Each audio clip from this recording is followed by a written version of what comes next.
তো আমরা এখনই স্টার্ট করি। আমার স্লাইডস একটু বেশি, বাট ইনশাআল্লাহ 1 ঘন্টার মধ্যেই হোপফুলি শেষ হয়ে যাবে আর কি। So let's start. তো ফার্স্টে আমি একটা লেআউট দিয়ে রাখি যে আজকের সেশনে আমরা কি কি টপিক নিয়ে ডিসকাশন করব, এবং প্রত্যেকটা টপিকের মধ্যে কোনটা রিটেনের জন্য ইম্পর্টেন্ট, কোনটা প্রফের ভাইভা জিজ্ঞেস করে, আমরা সেগুলোও ট্রাই করবো আর কি একটু ডিসকাস করার। তো নাম্বার 1 হচ্ছে review of the structure and types of haemoglobin. এটা রিটেনে অনেক বেশি আসে, আর প্লাস এই কনসেপ্টটা আমাদের হচ্ছে ফার্দার যে আন্ডারস্ট্যান্ডিং এর জন্য খুব ইম্পর্টেন্ট। নাম্বার 2 হচ্ছে কনসেপ্ট অফ হিমোগ্লোবিনোপ্যাথিস। এটা হচ্ছে ইনভ্যারিয়েবলি ভাইভার সবাইকে জিজ্ঞেস করে, প্যাথোলজি বা হেমাটোলজি বোর্ডে আর কি সবসময় জিজ্ঞেস করে যে হিমোগ্লোবিনোপ্যাথিস আর থ্যালাসেমিয়ার মধ্যে ডিফারেন্সটা কোন জায়গায়। সো এটা নিয়ে আমরা একটু ডিসকাস করব। থ্যালাসেমিয়ার ডেফিনেশন, প্যাথোজেনেসিস, জেনেটিক বেসিস, এগুলো রিটেনেও আসে, ভাইভাও জিজ্ঞেস করে। সো ভাইভার জন্য মোস্ট ইম্পর্টেন্ট আসলে হচ্ছে বিটা থ্যালাসেমিয়া, এটা একটু বেশি জিজ্ঞেস করে বা রিটেনেও বেশি আসে। আমরা অ্যালফা থ্যালাসেমিয়া ডিসকাস করব, বাট একটু ব্রিফলি ডিসকাস করবো, এটা অতটা বেশি ইম্পর্টেন্ট না। কিন্তু অ্যালফা থ্যালাসেমিয়া থেকে হাইড্রোপস ফিটালিস আর হিমোগ্লোবিন এইচ ডিজিজ, এই দুটো রিটেনেও আসে, শর্ট নোট হিসেবে আসে, প্লাস ভাইভাতে হাইড্রোপস ফিটালিসটা জিজ্ঞেস করে। বিশেষ করে ব্লাড ট্রান্সফিউশনের যে এরিথ্রোব্লাস্টোসিস ফিটালিস, ওইটার সাথে কম্প্যারিজন হিসেবে এটা জিজ্ঞেস করে। ল্যাবরেটরি ইনভেস্টিগেশনসটা তো ইনভ্যারিয়েবলি রিটেনে সবসময় আসে সিনারিও বেসড কোয়েশ্চেন দিয়ে। আচ্ছা, 8, 9, 10 প্রিম্যারিটাল এন্ড প্রিন্যাটাল স্ক্রিনিং, এটা আসলে এক্সামের জন্য অতটা বেশি ইম্পর্টেন্ট না, আমরা জাস্ট একটু ডিসকাস করবো, কেননা আমাদের অনেক সময় কাউন্সিলিং এর জন্য অনেকে জিজ্ঞেস করে যে কি টেস্ট করব বা কি টেস্ট করা উচিত। এটা মানে এই জিনিসটা একটু জানাটা আমার মনে হয় একটু ইম্পর্টেন্ট। আর বোন ম্যারো ট্রান্সপ্লান্টেশন আর এইচএসসিটি যেটা, এটা একটু ইম্পর্টেন্ট। এটা ইম্পর্টেন্ট কি, এটা পরীক্ষার জন্য মানে এটা মাইক্রো বা ইমিউনোলজিতে বেশি আসে, বাট এটা হচ্ছে জাস্ট একটু মানে বেসিক একটা আন্ডারস্ট্যান্ডিং থাকাটা ইম্পর্টেন্ট। সো এগুলো হচ্ছে আমরা মোরালেস আমরা এগুলো নিয়ে আর কি ডিসকাস হচ্ছে আজকে করব। আচ্ছা, তো ফার্স্টে আমি একটা হচ্ছে জার্নাল শেয়ার করেছি আর কি এখানে, এই যে বাংলাদেশ জার্নাল অফ চাইল্ডহুড 2016 এর। সো এটা শেয়ার করার উদ্দেশ্যে একটা ডাটা দেখানোর জন্য, আর আরেকটা রিজনে শেয়ার করেছি। এটার এই জার্নাল থেকে আমি অনেক ডাটা আর কি প্রেজেন্টেশনে ইউজ করেছি, তাই একটু এডিট দেওয়ার জন্য। আচ্ছা, তো এটা আমি এই জন্য দেখাচ্ছি, এখানে একটা ডাটা আমার জন্য খুব ইম্পর্টেন্ট আর কি। এটা হচ্ছে World Health Organization has estimated 3% of our population carries beta thalassaemia and 4% of our population carries hemoglobin in Bangladesh. মানে এই বেসিক আন্ডারস্ট্যান্ডিংটা একটু ইম্পর্টেন্ট এই জন্য, কারণ আমাদের ডিজিজ বার্ডেনটা একটু বোঝা দরকার। এই একই স্টাডির এর পরের পেজে আমি হাইলাইট করে দিয়েছি, দেখা যাচ্ছে যে Bangladesh having population over 160 million, there is no national data about the number of thalassemia patient in the country. So আমাদের এখন পর্যন্ত, এটা অবশ্য 2016 এর ডেটা, আমি লেটেস্ট কোনো কিছু পাইনি, আমাদের কোনো আসলে ন্যাশনাল কোনো রেজিস্ট্রি বা ওরকম কোনো ডেটা নাই, বাট স্টিল অ্যাপ্রক্সিমেট ধরা হয় যে 1 লাখ পেশেন্টের থ্যালাসেমিক পেশেন্ট আমাদের দেশে আছে আর কি। ডিজিজ বার্ডেনটা একটু জাস্ট একটা ওভারভিউ থাকা ইম্পর্টেন্ট। আচ্ছা, এরপরে এটা ডেইলি স্টারের একটা আর্টিকেল আর কি, এটা হচ্ছে 2018 এর। তো এখানেও একটা এই ডাটা বলা হয়েছে যে it is estimated that nearly 14,000 thalassemia children are born every year.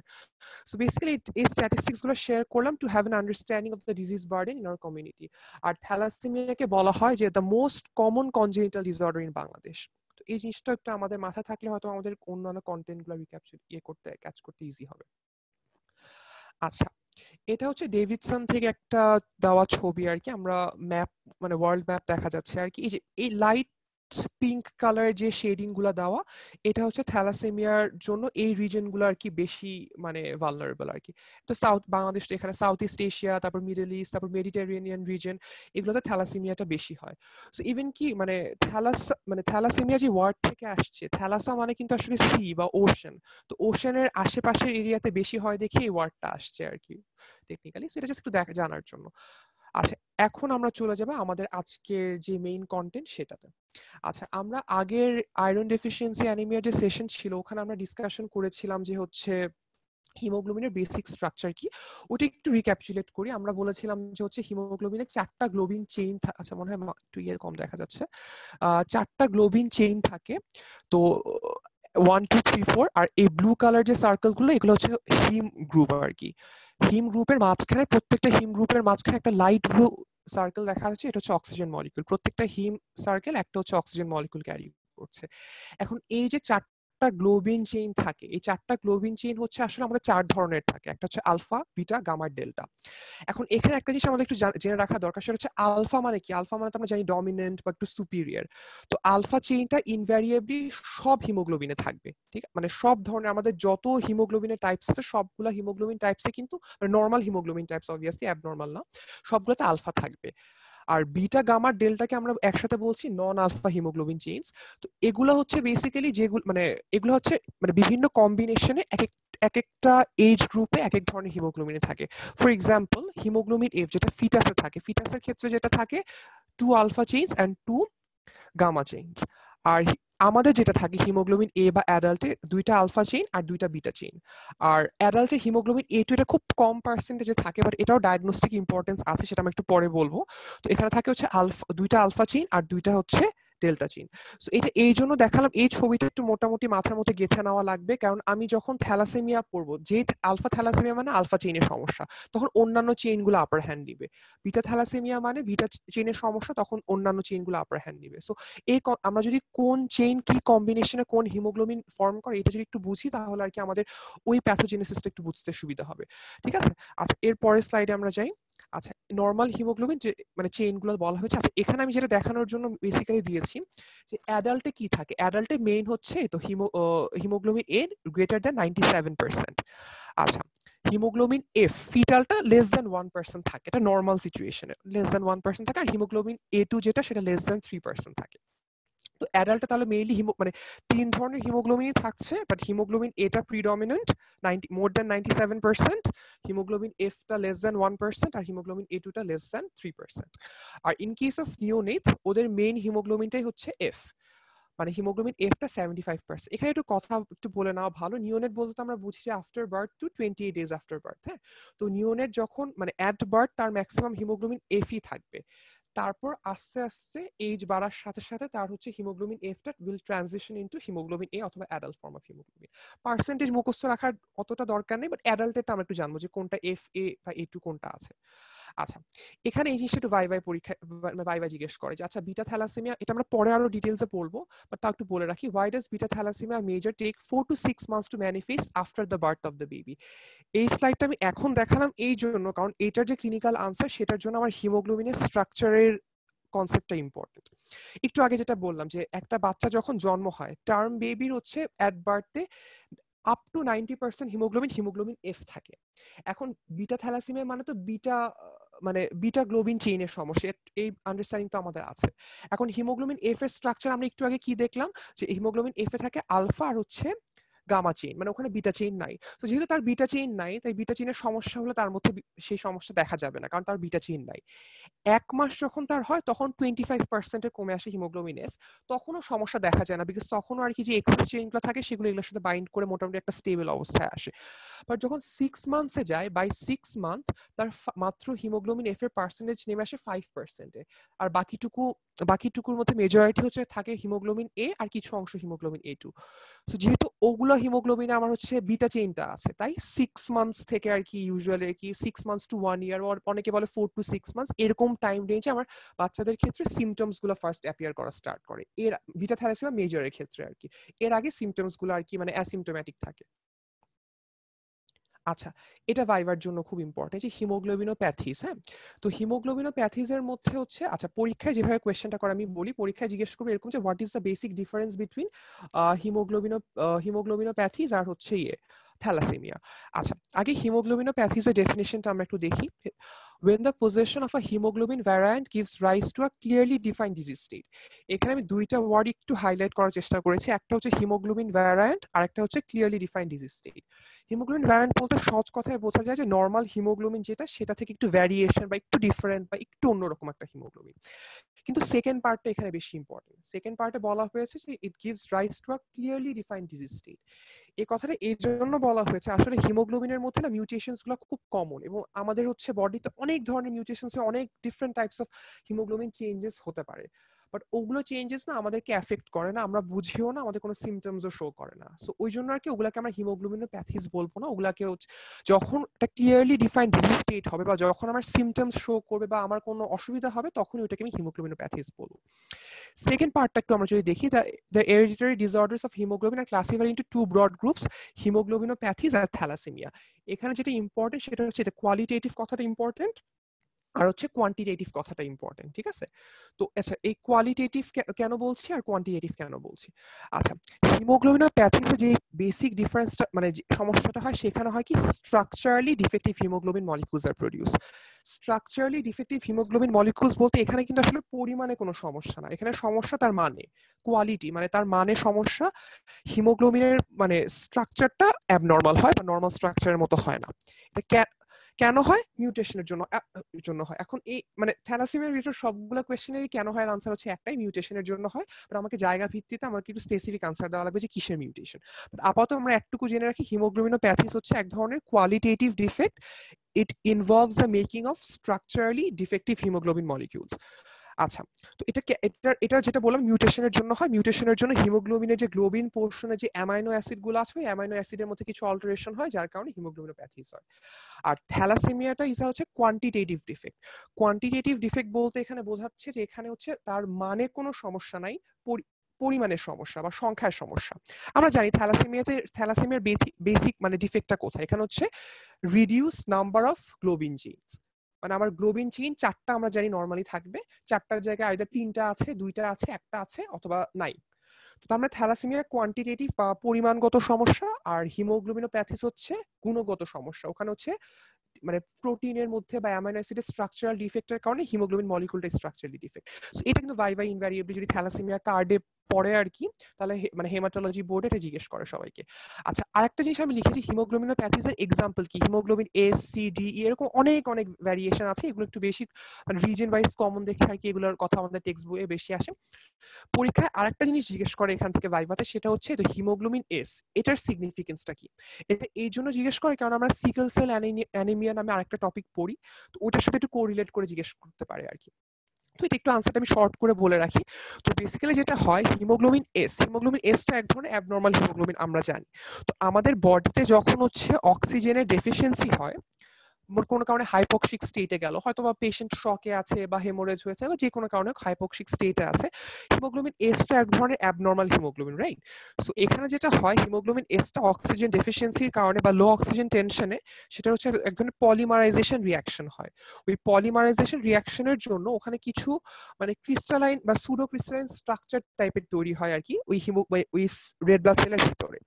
এই যে স্ট্রাকচারগুলো তৈরি হয়, স্ট্রাকচারগুলোকে ট্যাক্টয়েড বলে, TACTOID ট্যাক্টয়েড। এটা জানা দরকার নেই, জাস্ট এই জিনিসটা আমরা জানি যে স্ট্রাকচার যেগুলো তৈরি হয় পলিমারাইজেশনের ফলে, সেই স্ট্রাকচারগুলো রেড ব্লাড সেলের মেমব্রেনটাকে ড্যামেজ করে, মেমব্রেন ড্যামেজ করে। এবং রেড ব্লাড সেলের মেমব্রেনটা তো আমরা জানি একটা বাইকনভেক্স একটা শেপ থাকে, রেড ব্লাড সেলের মেমব্রেনের মধ্যে কিছু প্রোটিন থাকে যেটা শেপটাকে মেনটেন করে।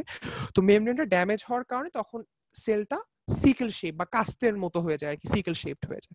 এখন এটা সমস্যা কি হয়, সিকেল সেল অ্যানিমিয়ার সমস্যা হচ্ছে যে সিকেল শেপ যখন রেড ব্লাড সেল হচ্ছে তখন তাদের লাইফ স্প্যানটা কমে যাবে একটা। But what's more important in this cases, ওই সিকেল সেলস গুলো হচ্ছে they have the potential to block micro circulation, মানে আমাদের ছোট ছোট যে ব্লাড ভেসেল গুলো আছে ওখানে ওগুলো করে ব্লক করে ফেলে। তখন আর কি অনেক ওই থ্রম্বো এম্বলি মানে সেটা হয় আর কি, যে স্ট্রোক বলি বা সিকেল সেল ক্রাইসিস, এগুলো অনেক ধরনের মানে ইভেন্ট মানে মানে ভাস্কুলার যে ইভেন্ট গুলো এগুলো হচ্ছে আর কি। এই মানে এই স্লাইডের দুইটা জিনিসই ইম্পর্টেন্ট আর কি, মানে হিমোগ্লোবিনোপ্যাথিস আর থ্যালাসেমিয়া ডিফারেন্স কি আর হিমোগ্লোবিন এস এর সিগনিফিকেন্স কি, তো এই দুটো জিজ্ঞেস করার। লাস্টের কোয়েশ্চেনটা ওয়াই ডু দে অকার, সহজ কথা মিউটেশনের জন্য হয়। হিমোগ্লোবিনোপ্যাথিসের ক্ষেত্রে মিউটেশন কিসের হবে, ওই যেই মানে যেই জিনগুলা হচ্ছে গ্লোবিন চেইন কোড করে আর কি, সেখানে মিউটেশনের জন্য হবে। থ্যালাসেমিয়াটা আমি একটু পরে আসবো, এক সেকেন্ড।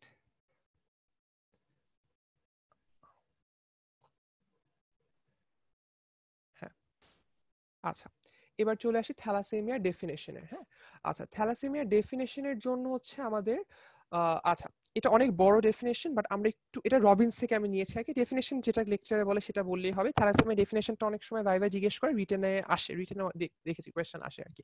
ডেফিনেশন এত বড় করে বলা দরকার নেই, বাট আমি এটা বলেছি বিকজ এটা দিয়ে মোটামুটি পুরো থ্যালাসেমিয়ার একটা ওভারভিউ হয়ে যায়। আচ্ছা, ফার্স্ট কথা দেখি, the thalassaemia syndromes are heterogeneous group of disorders. এখানে হেটেরোজেনাস গ্রুপ আমরা অনেকে হয়তো আপনারা খেয়াল করে দেখবেন আমি স্লাইডেও লিখেছি থ্যালাসেমিয়া সিনড্রোমস, নট অনলি থ্যালাসেমিয়া। এই কথাটা এই জন্য বলছি বিকজ থ্যালাসেমিয়া একটা ব্ল্যাঙ্কেট টার্ম, এখানে অনেকগুলা পার্ট আছে।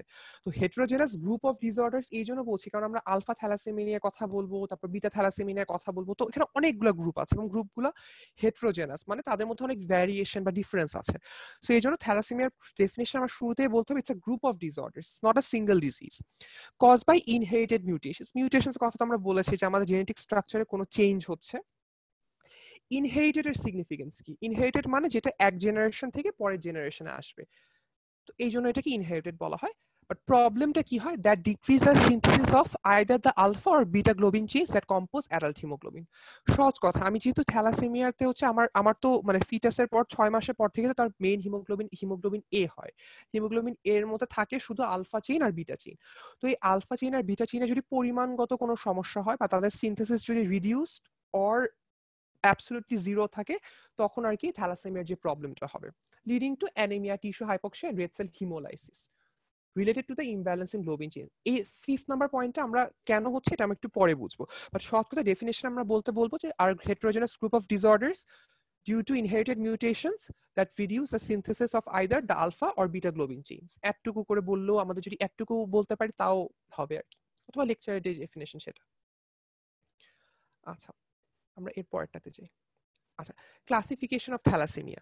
আচ্ছা এখানে আমি জাস্ট দেখি ক্লাসিফিকেশন অফ ব্রড দুইটা আর কি, একটা আলফা থ্যালাসেমিয়া আর বিটা থ্যালাসেমিয়া। বিটা থ্যালাসেমিয়াটা বেশি ইম্পর্টেন্ট দেখে এটা আগে লিখেছি আর কি। আমরা এখন দেখবো খালি এই পার্টটা, এই নামটা, এগুলো আমরা দেখবো না, এগুলো আমরা পরে দেখবো। এই নেমটা আমরা দেখবো, হ্যাঁ ঠিক আছে। তো তাহলে আমরা বিটা থ্যালাসেমিয়ার মধ্যে কি কি থাকে? বিটা থ্যালাসেমিয়া ট্রেট, ইন্টারমিডিয়া আর হচ্ছে বিটা থ্যালাসেমিয়া মেজর বা কুলিজ অ্যানিমিয়া, যেটা আসলে সবচেয়ে সিভিয়ার ফর্ম যেটা।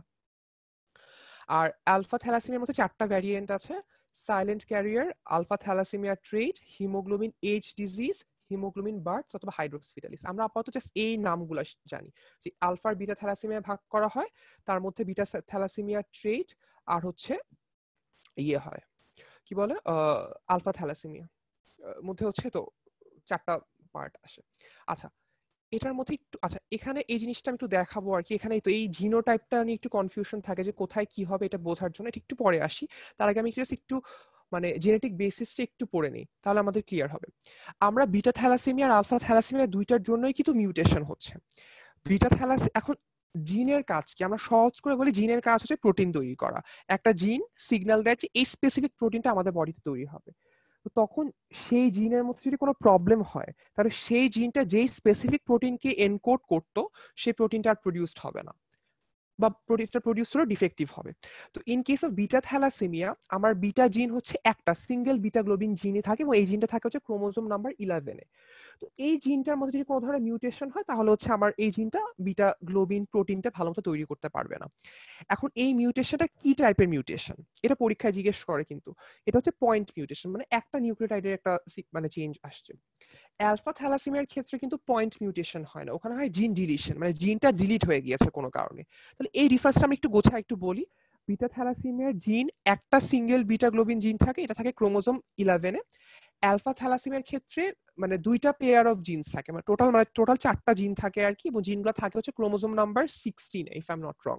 ঠিক আছে, তাহলে এটা 11 ওটা 16, এখানে একটা জিন ওখানে হচ্ছে 4 মানে 2 মানে পেয়ার্স আর কি। আর এখানে মিউটেশনের টাইপটা হচ্ছে পয়েন্ট মিউটেশন, মানে জাস্ট একটা নিউক্লিওটাইড চেঞ্জ হয়ে যাচ্ছে। আর অ্যালফা থ্যালাসেমিয়ার ক্ষেত্রে জিন ডিলিশন, মানে একটা জিন বা দুইটা জিন বা তিনটা জিন বা 4টা জিন পুরো ডিলিট হয়ে যাচ্ছে আর কি। আচ্ছা এখানে এটা দেখাচ্ছি, তো এই যে বিটার মধ্যে একটা দেখো বিটা 0, এটা আসলে আমার স্লাইডে ঠিক মতো আসেনি, বা বিটা প্লাস। যদি শুধু বিটা থাকে সেটা মানে নর্মাল হিমোগ্লোবিন সিনথেসিস, বিটা 0 মানে তো নাই, তাহলে অ্যাবসেন্ট বিটা গ্লোবিন সিনথেসিস। আর বিটা প্লাস হলে রিডিউস বা ডিটেক্টেবল, মানে কম বাট আমি তাও মানে নাই তা বলতে পারবো না আর কি। তাহলে আমার জিনোটাইপের মধ্যে এগুলার ডিফারেন্ট কম্বিনেশন হয়ে আমাদের ডিজিজটা হবে। এখন কম্বিনেশনটা কিরকম হবে তার উপর ডিপেন্ড করে আমার ডিগ্রি অফ থ্যালাসেমিয়াটা হবে। আচ্ছা আমরা এই ছবিটা দেখি, এটা হচ্ছে ইয়ে থেকে, এটা অসমোসিস থেকে না। আচ্ছা অসমোসিস একটা ভিডিও আছে ইউটিউবে খুব শর্ট, ওটা একটু সবাইকে দেখতে বলবো। একটা আলফা থ্যালাসেমিয়া বিটা থ্যালাসেমিয়া অনেক অনেক কনসাইজ করে খুব ছোট করে অনেক কিছুটা বলেছে। আচ্ছা আমরা একটু জাস্ট দেখি। আচ্ছা প্রথম যে জিনিসটা জানতে হবে সেটা হচ্ছে এটা হচ্ছে অটোজোমাল রিসেসিভ, এই কথাটা লেখা আছে অটোজোমাল রিসেসিভ একটা কন্ডিশন, হ্যাঁ মানে আমার হোমোজাইগাস স্টেট ছাড়া কিন্তু ফিচার্স গুলা প্রেজেন্ট হবে না। আচ্ছা তাহলে এই জিনিসটা যদি আমরা একটু দেখি যে এটা হচ্ছে মানে এই প্যারেন্টের কি হচ্ছে, এটা একটা টিক মার্ক দেওয়া মানে হিমোগ্লোবিন চেইনটা নরমাল, আর বিটা প্লাস মানে তার রিডিউসড। বাবার কি হচ্ছে এখানে, তার এই জিনটা নরমাল, এটা হচ্ছে নট, মানে বিটা নট মানে এটাতে মানে অ্যাবসেন্ট একদম। তো আমি যদি কম্বিনেশন করে দেখি তাহলে beta beta nought, beta plus beta, আর বিটা বিটা নট। এখন জিনিসটা এটা হলে হবে কি, বিটা থ্যালাসেমিয়া মাইনর। মাইনরটা কেন হচ্ছে, কারণ তার একটা ফাংশনাল বিটা জিন আছে, নরমাল বিটা জিন। একটা ফাংশনাল বিটা জিন থাকলে তার তো আসলে সমস্যা হচ্ছে না, সো এটা মাইনর। বাট যদি তার বিটা প্লাস প্লাস দুইটা রিডিউসড হয় তাহলে তার হচ্ছে ইন্টারমিডিয়া। আর যদি দুইটা বিটা নট হয় মানে একদম অ্যাবসেন্ট, তাহলে তো তার বিটা থ্যালাসেমিয়া মেজর। আমাদের এটা একটু কমপ্লিকেটেড লাগতে পারে, জাস্ট এই জিনিসটা মনে রাখি যে বিটা নট থাকে মানে তার একদম জিরো সিনথেসিস, তাহলে তার বিটা থ্যালাসেমিয়া মেজর হবেই। আর যদি বিটা একটা নর্মাল বিটা থাকে মানে একটা বিটা বিটা প্লাস অথবা বিটা বিটা নট থাকে তাহলে হচ্ছে মাইনর। এখন ইন্টারমিডিয়েট মেজরের মধ্যে কিছু মানে একটু মানে একটু কনফিউশন হয়, একটু দেখাই। এই যে এখানে দেখো, এখানে যে এটা রবিনসের একটা ইয়ে, এখানে জিনোটাইপে কি বলা হয়েছে দেখো, মাইনরটা হচ্ছে beta nought beta, beta plus beta, মানে একটা নর্মাল বিটা থাকলেই সেটা মাইনর হবে, এটা নিয়ে কোনো সন্দেহ নাই। দুইটা বিটা নট মানে একদম জিরো সিনথেসিস হলে এটা মেজর হবে, কোনো সন্দেহ নাই। কিন্তু সমস্যা কোথায়, তো বিটা প্লাসকে দেখি এখানে মেজরও দেখাচ্ছে আবার ইন্টারমিডিয়েটও দেখাচ্ছে, আবার বিটা নট বিটা প্লাসকে মেজরও দেখাচ্ছে এখানে দেখাচ্ছে। এখানে তো দুইটা নর্মাল আছে ইয়ে, তো এখানে মানে সমস্যা হচ্ছে না। এখন আমি বলি ধর ইন্টারমিডিয়েট আমরা দেখছি যে দুইটার সাথে কিন্তু ওভারল্যাপ হচ্ছে। এখন এটার কারণটা কি, এটার কারণটা হচ্ছে কি, আসলে আমরা জেনেটিক টেস্টিং করে আমি মানে জিনোটাইপিক্যালি কিন্তু এগুলোকে আমি সেপারেট করতে পারবো না। এই বিটা থ্যালাসেমিয়া মেজর বা ইন্টারমিডিয়েট ডিফারেন্সিয়েশনটা হয় কিন্তু আসলে তাদের ব্লাড ট্রান্সফিউশন লাগবে কি লাগবে না, ঠিক আছে, মানে এইটার উপর বেস করে কিন্তু আমরা ডিফারেন্সিয়েশনটা করি, কনফিউজ না হই আর কি আমরা। তো এই মানে লজিক্যালি আর কি জিনোটাইপের কম্বিনেশন যেটাই হোক না কেন, আমাদের তো জেনেটিকটা তো একটা মাল্টিফ্যাক্টোরিয়াল কজেশন আর কি, এখানে আরো অন্যান্য জিন আরো অন্যান্য প্রোটিনও ইনভলভ। তো সেটার উপর ডিপেন্ড করে কিন্তু আসলে মিউটেশন যাই হোক না কেন আমার ডিজিজের সিভিয়ারিটি কিন্তু পার্সন টু পার্সন ভ্যারি করবে। তো এই জন্য আর কি বিটা থ্যালাসেমিয়া মেজর বা ইন্টারমিডিয়েট ক্ষেত্রে আমার যদি জিনোটাইপগুলো একটু সিমিলারও হয়, আমরা এই ক্লাসিফিকেশনটা করতে পারবো তাদের ক্লিনিক্যাল সিভিয়ারিটির উপর, কারণ এখানে আরো অন্যান্য জিন আরো অনেকগুলো ফ্যাক্টর ইনভলভ, জাস্ট একটুকু আমরা জেনে রাখি। আচ্ছা, তাহলে এটা দেখালাম। আচ্ছা, এই স্লাইডটা তাহলে এটার সামারি, তো ওই জিনিসটা একটা কন্টিনিউশন ওই জার্নাল থেকে নাও। তাহলে দেখি যদি একটা প্যারেন্ট যদি ক্যারিয়ার থাকে এবং একটা প্যারেন্ট হেলদি থাকে তাহলে কি হচ্ছে, এই 50% চান্স। এই জিনিসটা আসলে আমরা মোটামুটি এই আগের স্লাইডে বলা হয়ে গেছে, সেটা আমি আর রিপিট করতে চাচ্ছি না। কিন্তু এটা জাস্ট এই জিনিসটা এই জন্য বলে রাখি, যদি একজন ক্যারিয়ার থাকে তাহলে কারোরই থ্যালাসেমিয়া মেজর বা সিভিয়ারটা হবে না, এটা আমাদের জন্য একটা রিলিফের বিষয়, দ্যাটস অল। আর যেটা তাদের ট্রেডটা যে ট্রান্সফার হবে এবং সেটা ফার্দার জেনারেশনে যাবে সেটা 50% কেসে হবে, বাট ট্রেডটা আমরা পরে জানবো, যেটা আসলে অ্যাসিমটোম্যাটিক বা মাইল্ড, এটা আসলে অতটা বেশি কনসার্নের বিষয় না। সো এটার টেক হোম মেসেজটা হচ্ছে যে একজন প্যারেন্ট যদি ক্যারিয়ার থাকে আর একজন নর্মাল বা হেলদি থাকে তাহলে কোনো সমস্যা নাই, বিকজ কারো থ্যালাসেমিয়া মেজর হবে না। কিন্তু এখানে যদি দুইজনই যদি মানে ট্রেড থাকে বা দুইজনই যদি ক্যারিয়ার থাকে তখন কিন্তু এক মানে মানে প্রত্যেকটা প্রেগনেন্সিতে একটা বাচ্চার পসিবিলিটি থাকে যে তার থ্যালাসেমিয়া মেজর হবে। তো এইটার টেক হোম মেসেজটা হচ্ছে যদি আমরা কখনোই দুইজন মানে একজন হাজবেন্ড আর ওয়াইফে দুইজনে যদি ট্রেড থাকে আর কি থ্যালাসেমিয়া, তখন তাদেরকে আমরা হচ্ছে মানে বিয়ে করতে মানে ম্যারেজের এগেইনস্টে কাউন্সিলিং করার একটা ইয়ে আছে, কারণ তাদের ক্ষেত্রে প্রেগনেন্সিতে হচ্ছে 25% কেসে বা প্রত্যেক প্রেগনেন্সিতে চারজনের একটা বাচ্চার হচ্ছে থ্যালাসেমিয়া মেজর হওয়ার চান্স আছে। ট্রেড 50% হতে পারে, so that's not a major মানে প্রবলেম আর কি। তো এটাই মানে আমি জাস্ট এই স্লাইডগুলো দেখানোর ইনফারেন্স হচ্ছে এটাই যে disease occurs only when both the parents carry the thalassaemia gene. এখানে 25% পসিবিলিটি থাকে যে পার প্রেগনেন্সিতে একজন বাচ্চার থ্যালাসেমিয়া মেজর হবে। আর যদি দুইজনের পার্টনারের মধ্যে যে কোনো একজনের হেলদি থাকে তাহলে বাচ্চাদের মানে থ্যালাসেমিয়া মেজর হবে না, যেটা আমাদের কনসার্নের বিষয়। তারা ক্যারিয়ার হতে পারে যদি একজন ক্যারিয়ার থাকে, but that's not a matter of concern. তাহলে এই জিনিসটা আমরা একটা মাথায় রাখি, বাবা মা দুইজনই যদি আনহেলদি থাকে তাহলে আর কি থ্যালাসেমিয়া মেজর হওয়ার চান্স থাকে, যদি একজনও হেলদি থাকে তাহলে আর কি এটার চান্স হবে না। এই জিনিসটা একটু জানলাম।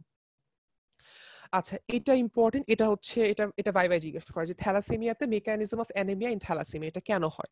আচ্ছা, আমরা শুরুতে রেড কালারে দুটো পয়েন্ট লিখেছি, একটা হচ্ছে ল্যাক অফ অ্যাডিকুয়েট হিমোগ্লোবিন, আর 2 নাম্বার লিখছি the presence of excess unpaired globin genes. এই দুইটা হচ্ছে বেসিক মেকানিজম। তাহলে কি হয় আমি যদি ফ্লো চার্ট আকারে বলি, তো থ্যালাসেমিয়া বিটা থ্যালাসেমিয়া যেহেতু আমরা কথা বলছি এখানে, বা আলফা থ্যালাসেমিয়া তো একই জিনিসই হবে আর কি মোটামুটি। তো ইম্পেয়ার্ড বিটা চেইন সিনথেসিস, তো এখন আমার হিমোগ্লোবিনের স্ট্রাকচার একটা ইম্পর্টেন্ট পার্ট হচ্ছে বিটা চেইন। তো যদি আমার সেই চেইনটা বা সেই র মেটেরিয়ালটা না থাকে তাহলে হিমোগ্লোবিনটা নিশ্চয়ই একটা ডেফিসিট হিমোগ্লোবিন এ মানে তৈরি হবে, কারণ বিটা চেইন আর আলফা চেইন ছাড়া তো হিমোগ্লোবিন এ তৈরি হবে না। সো ডেফিসিয়েন্সি হচ্ছে।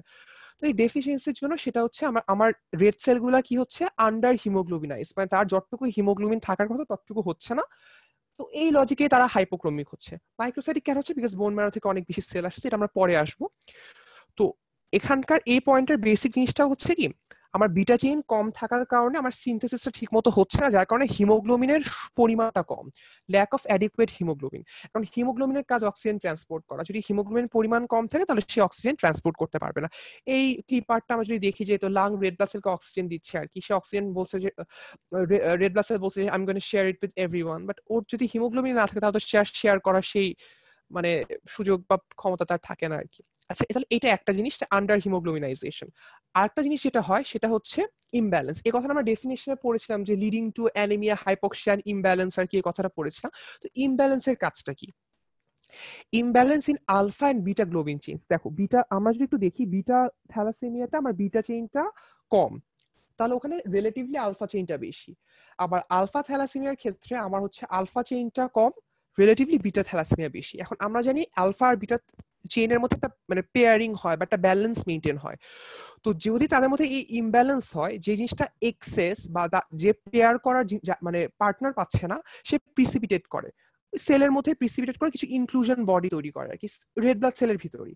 এখন যখন সে প্রিসিপিটেট করে রেড ব্লাড সেলের ভিতরে থাকবে, ওই প্রিসিপিটেশন গুলো করে কি রেড ব্লাড সেলের মেমব্রেনটা ড্যামেজ করে। দেখো যে এই ভিতরে লাল লাল মানে প্রিসিপিটেশনের জন্য মেমব্রেনটা ড্যামেজ করে, এবং মেমব্রেনটা যখন ড্যামেজ হয়ে যায় তখন আর কি রেড ব্লাড সেলের হিমোলাইসিস হয়ে যায়। তো এটা শুধু রেড ব্লাড সেল বলবো না, কারণ রেড ব্লাড সেল তো ম্যাচিওর স্টেট, তার যে প্রিকার্সার গুলো আছে, কারণ এই সমস্ত ম্যারো থেকেই হচ্ছে, তাই না? আমার আলফা আর বিটা প্রোভিনশিয়াল তো একদম ওই ম্যারো থেকে থেকে আসছে, তাই রেড ব্লাড সেলের যে প্রিকার্সার সেল গুলো আছে সেই সেলের মধ্যেও কিন্তু হিমোলাইসিসটা হবে।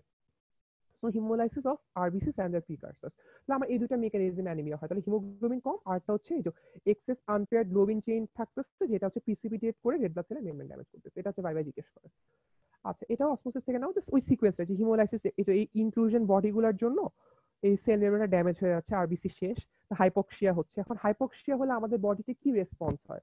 আমরা জানি আমাদের বডিতে যখন ডেফিসিয়েন্সি অফ অক্সিজেন হয় তখন আমাদের কিডনি থেকে হচ্ছে তো এরিথ্রোপয়েটিন নামে একটা প্রোটিন চলে আসে, যেটা হচ্ছে আমাদের বোন ম্যারোকে বেশি করে স্টিমুলেট করবে, তুমি বেশি করে রেড ব্লাড সেল তৈরি করো আর কি। হ্যাঁ, তো সেই জন্য আমাদের বোন ম্যারোর প্রোডাকশন বাড়বে।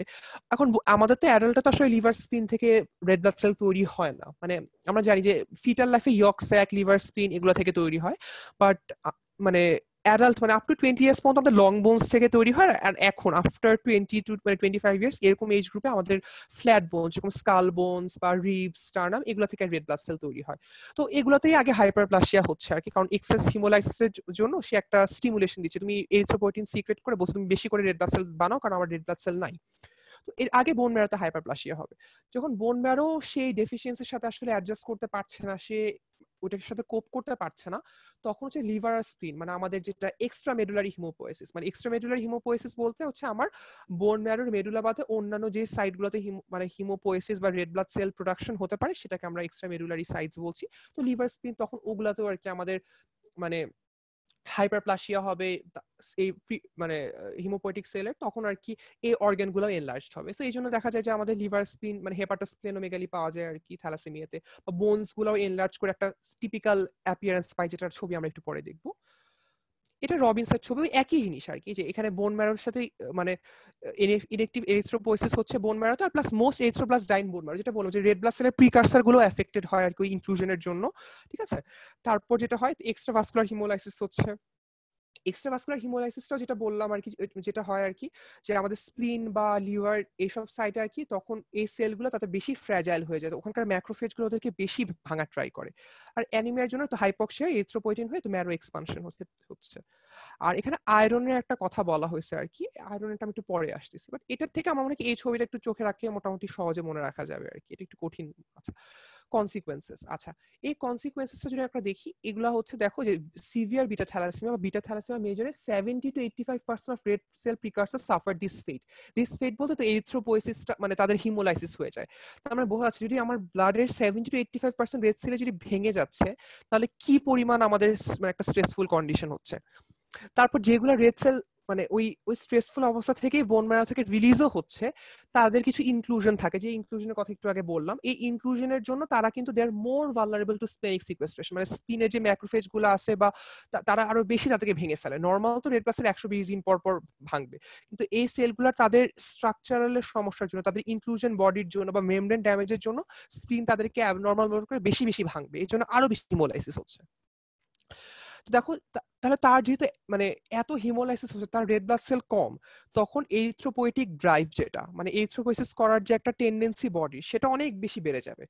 যখন এই টেন্ডেন্সিটা অনেক বেশি বেড়ে যাবে তখন হচ্ছে massive erythroid hyperplasia in the marrow, মানে আমাদের বোন ম্যারোর এই এরিথ্রয়েড যে প্রিকার্সর সেলস গুলো আছে সেগুলো বেশি হাইপারপ্লাসিয়া হবে, কারণ যাতে তারা মানে কম্পেনসেট করার চেষ্টা করবে। এবং একই সাথে আর কি মানে এই যে এখন ম্যারো তো আমরা জানি একটা বোনের স্ট্রাকচার, যদি মনে করি যে বাইরে কর্টেক্স আর ভিতরে স্পঞ্জি বোন, ওটার ভিতরেই তো ম্যারোটা থাকে, তাই না? তো হাইপারপ্লাসিয়া হতে হতে সে কর্টিক্যাল বোনটাকে মানে একদম বোনের যে বাইরে হার্ড পার্ট সেটাকেও সে ইরোড করে বের হয়ে যাওয়ার চেষ্টা করবে, কারণ তার এত হাইপারপ্লাসিয়া হচ্ছে আর কি। এবং এটার জন্য স্কেলেটাল অ্যাবনর্মালিটি গুলো হয়, এটা ইম্পর্টেন্ট। এই যে ওই আয়রন অ্যাবজর্পশন, আমরা এই আগের সেশনে আমরা হেপসিডিন নিয়ে ডিসকাশন করেছিলাম। হেপসিডিনের একটু জাস্ট রিক্যাপিচুলেট করি। হেপসিডিন একটা হচ্ছে আয়রন ব্যালেন্সের নেগেটিভ রেগুলেটর। মানে হেপসিডিন করে কি, আয়রন গুলাকে সেলের মধ্যে ফেরিটিন হিসাবে জমা রেখে দেয়, কিন্তু সেল থেকে ব্লাডে আসতে দেয় না। কারণ আয়রনটা সেল থেকে ব্লাডে আসার জন্য যে ট্রান্সপোর্টার লাগে, ফেরোপোর্টিন লাগে, ওটাকে সে হচ্ছে মানে নষ্ট করে ফেলে বা সেলের ভিতরে ঢুকায় দেয় আর কি। সো এই জন্য আর কি এটা এটা হয় মানে ইয়ে করতে পারে না। তো হেপসিডিনটা ইউজুয়ালি হয় কখন? হেপসিডিনটা কিন্তু হচ্ছে মানে আমার যখন আয়রনটা ইউজুয়ালি হচ্ছে মানে থ্যালাসেমিয়াতে হেপসিনের স্টেটটা কি হয়, থ্যালাসেমিয়াতে আমরা জানি যে আমার এরিথ্রোপয়েসিসটা ঠিক মতো হচ্ছে না, মানে আমার রেড ব্লাড মানে এরিথ্রোপয়েসিসটা ঠিক মতো করতে পারতেছে না, যে লেভেলের মানে ডিমান্ড বা যে লেভেলের আমার স্ট্রেস হচ্ছে। তাহলে আমার তো এরিথ্রোপয়েসিস বাড়ানো লাগবে। এখন এরিথ্রোপয়েসিস বাড়ানোর জন্য আমার তো বেশি আয়রন লাগবে, তাই না?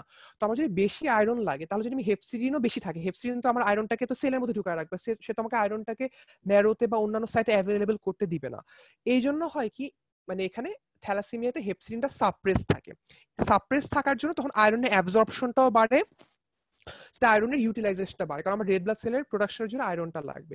তো যেহেতু আর কি আয়রনের প্রোডাকশনটা বাড়ে, এই জন্য আর কি আয়রন ওভারলোড বা সেকেন্ডারি হিমোক্রোমাটোসিস এই জিনিসগুলো হয়। একে তো ব্লাড ট্রান্সফিউশনের জন্য তার তো প্রত্যেকটা মানে প্রত্যেক ইউনিট ব্লাডে সম্ভবত, আমি এটা ঠিক শিওর না, 250 গ্রাম হিমোগ্লোবিনের মতো মানে কত সরি 250 গ্রাম আয়রন বা এরকম একটা একটা হিসাব আছে, আমি ভ্যালুটা আমার এক্সাক্ট খেয়াল নেই। তো ওখান থেকে তো আমার আয়রন লোড হচ্ছে, প্লাস আমার বডির মেটাবলিজমটা অল্টার্ড হয়ে আয়রন অ্যাবজর্পশনটা বেরো, কিন্তু আমার বডিতে আয়রন ডিপোজিশন হচ্ছে। এখানে দুটো হাত দেখি আমরা, এটা নর্মাল মানুষের হাত, আর এই হাতটা ব্রোঞ্জ লাইক মানে তামার মতো বা পিতলের মতো এক ধরনের একটা মানে একটা কালার দেখতে পাচ্ছি আর কি। এই কালারটা কেন? এই কালারটা হচ্ছে হিমোক্রোমাটোসিস। হিমোক্রোমাটোসিস মানে আমাদের যখন আয়রন ডিপোজিশন হবে টিস্যুর মধ্যে, তখন আর কি এই জিনিসটা হয়। এটা এটা নিয়ে আরেকটু ডিটেইলস আমরা পরে বলবো, বাট আমরা জাস্ট এই স্লাইড থেকে এতটুকু জানি যে আমার হেপসিডিনটা কমে যাওয়ার কারণে আয়রন অ্যাবজর্পশনটা অনেক বাড়ছে, এবং এই আয়রন অ্যাবজর্পশন বাড়ার জন্য এবং একই সাথে তার মানে রিপিটেড ব্লাড ট্রান্সফিউশনের জন্য ইভেন্চুয়ালি আয়রন অ্যাকিউমুলেট করছে আর কি ব্লাডের মধ্যে, মানে বডির মধ্যে, বডির প্যারেনকাইমাল টিস্যুর মধ্যে। আচ্ছা, এক্সট্রা মেডুলারি হিমোপোয়েসিস যেরকম লিভার স্প্লিনে হয় আর কি, এটা এটা এটার জন্য আর কি ওরাও যেহেতু মেটাবলিক্যালি অ্যাক্টিভ বেশি থাকে, ওদের নিউট্রিশনের ডিমান্ডটা বাড়ে। তো নিউট্রিশনের ডিমান্ড বাড়লে স্বাভাবিকভাবে তাদের হচ্ছে মানে আমাদের বডি ওভারঅল ক্যাকেকশিয়া হবে, কারণ নিউট্রিশন গুলো সব ওইদিকে আর কি মানে ট্রান্সফার যেতে চাবে আর কি। আচ্ছা, এবার চলে আসে আমরা জাস্ট টাইপস গুলো নিয়ে একটু বলবো। বিটা থ্যালাসেমিয়া মাইনর বা ট্রেট নিয়ে আমরা অত ডিসকাস করবো না, অল্প, বাট আমরা মেইনলি থ্যালাসেমিয়া মেজর নিয়ে বেশি ডিসকাস করবো। আচ্ছা, এখানকার ফিচার্স গুলো বলি। Mild disorder with little or no anaemia, no symptoms and a normal life expectancy. সহজ কথায় যাদের যদি কারো মাইনর থাকে বা যারা ক্যারিয়ার বলি আমরা বা ট্রেড বলি, তাদের ক্ষেত্রে মানে একদম মানে কি বলবো কোনো সিমটমসই থাকে না সাধারণত, অ্যাসিমটমেটিক থাকে, আর সিমটমস থাকলেও খুবই মাইল্ড, একদম হালকা সিমটম থাকবে, এবং তাদের লাইফ এক্সপেক্টেন্সি নর্মাল, তাদের আগে মারা যাবে এরকম কোনো কথা নাই। স্প্লিনটা অনেক ক্ষেত্রে পালপেবল হতে পারে, ঠিক আছে, স্প্লেনোমেগালি পাওয়া যায়, ঠিক আছে। Not diagnose until adolescence, often diagnose at pregnancy. এই কথাটা কেন? কারণ যেটা বললাম আর কি, তাদের আসলে হয় কি মানে তাদের যেহেতু ওই ডেফিসিয়েন্সি গুলো আর কি মানে অ্যাডোলেসেন্স, পিউবার্টি বা প্রেগন্যান্সিতে আমরা চাই যে ডিমান্ডটা বাড়ে, তখন আর কি রিলেটিভ মানে হিমোগ্লোবিন কনসেন্ট্রেশনটা আর কি with regards to total demand আর কি একটু রিলেটিভলি কম হয়, এই জন্য তখন আর কি ম্যানিফেস্টেশনস গুলো হয়, বাট আদার দ্যান দ্যাট এটা আসলে হয় না। So if you have a look at the blood pictures আর কি হিমোগ্লোবিন লেভেলস নর্মালও হতে পারে, একটু কম হবে। আচ্ছা, যেটা নর্মাল হবে একটু কম হবে, বাট এটা কি মনে রাখবো, এটা হচ্ছে কখনোই কম হলেও নেভার লেস দ্যান 10 গ্রাম পার ডেসিলিটার, মানে খুব রেয়ারলি 10 গ্রাম পার ডিএল এর কম থাকে হিমোগ্লোবিন লেভেল, ঠিক আছে, এটা জানবো। আরবিসি কাউন্টটা একটু কম হতে পারে, নর্মালও হতে পারে। এমসিভি এমসিএইচ এগুলো হচ্ছে মানে এগুলো একটু রিডিউসড হয় আর কি, but not very significant. PBF peripheral blood ফিল্মে আমরা তো অ্যানাইসোসাইটোসিস, মাইক্রোসাইটোসিস বা হাইপোক্রোমিয়া যেগুলো থ্যালাসেমিয়া মেজরে যেগুলো পাই, ওগুলার কিছু ফিচার্স আমরা এখানে পাবো, ঠিক আছে। তো এটা আমরা পেতে পারি, পিবিএফ আমরা অ্যানাইসোসাইটোসিস, মাইক্রোসাইটোসিস এগুলো পাবো, তো এটা আমরা পেতে পারি। এখন ট্রিটমেন্ট কি দিব? ট্রিটমেন্ট আসলে এই ক্ষেত্রে ট্রিটমেন্ট লাগে না, বিটা থ্যালাসেমিয়া যারা ক্যারিয়ার তাদের কোনো ট্রিটমেন্ট লাগে না। তো অ্যাসুরেন্স করব, তাদের কাউন্সিলিং করব, আর যদি সিমটমস থাকে ইন দ্যাট কেস হয়তো আমরা সিমটোম্যাটিক কিছু রিলিফ দিব, বা তাদের ইউজুয়ালি ট্রিটমেন্ট লাগে না, তারা কাউন্সিলিং আর অ্যাসুরেন্স করলেই ভালো হয়। আচ্ছা, এর পরেরটাতে আমরা যাই। আচ্ছা, এটা important, how to distinguish between হচ্ছে এক second, how to distinguish between হচ্ছে থ্যালাসেমিয়া মাইনর এন্ড হচ্ছে আয়রন ডেফিসিয়েন্সি অ্যানিমিয়া। এটা ক্লিনিক্যালি খুব ইম্পর্টেন্ট।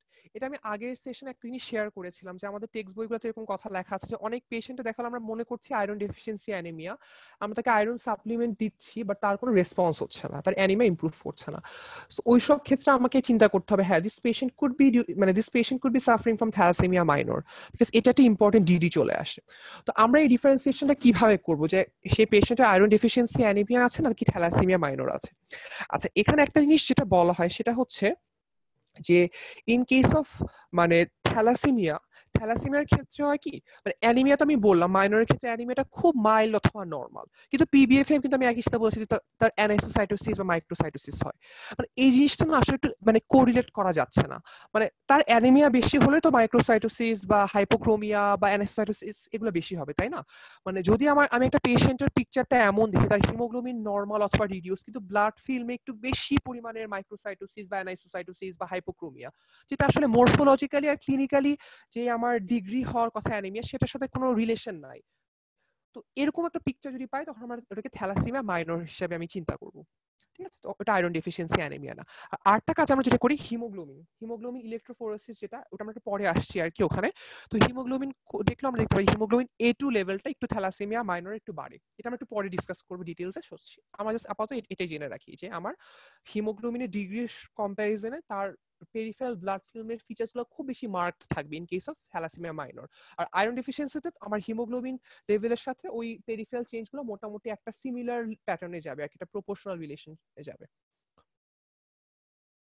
আচ্ছা, এবার চলে আসি আমাদের হচ্ছে একটা মানে এক্সামের জন্য খুবই হট টপিক আর কি, ভাইবা রিটেন তারপর সব জায়গায় এটা আসে, thalassaemia major. What are your, আচ্ছা এখানে একটা জিনিস কোয়েশ্চেন আসছে যে what are your findings from inspection আর কি। আচ্ছা, এই বাচ্চাটা যদি একটু ছবি দেখি আর কি, এটা একদম মানে টেক্সট বুক ইমেজ আর কি, সব জায়গায় এই ছবিটা দেখা যায়। আমরা দেখি তার এই যে এই ম্যালার বোনস গুলো অনেক বেশি প্রমিনেন্ট বোঝা আছে, একটু ফ্রন্টাল বসিং লাগছে, এখানে একটু জাইগোম্যাটিক বোনটা ইয়ে হয়ে আছে, তারপর এই পাশে টেম্পোরাল একটু ডিপ্রেশন মনে হচ্ছে, বাট মেইনলি মেইন ফিচারটা দেখো ম্যালার বোনস গুলো খুব মানে প্রমিনেন্ট আর কি একদম। এটা একটা থ্যালাসেমিক ফেসিস বা এটাকে মঙ্গোলয়েড ফেসিস বলা হয়, অনেকে আবার চিপমাঙ্ক ফেসিস বলে।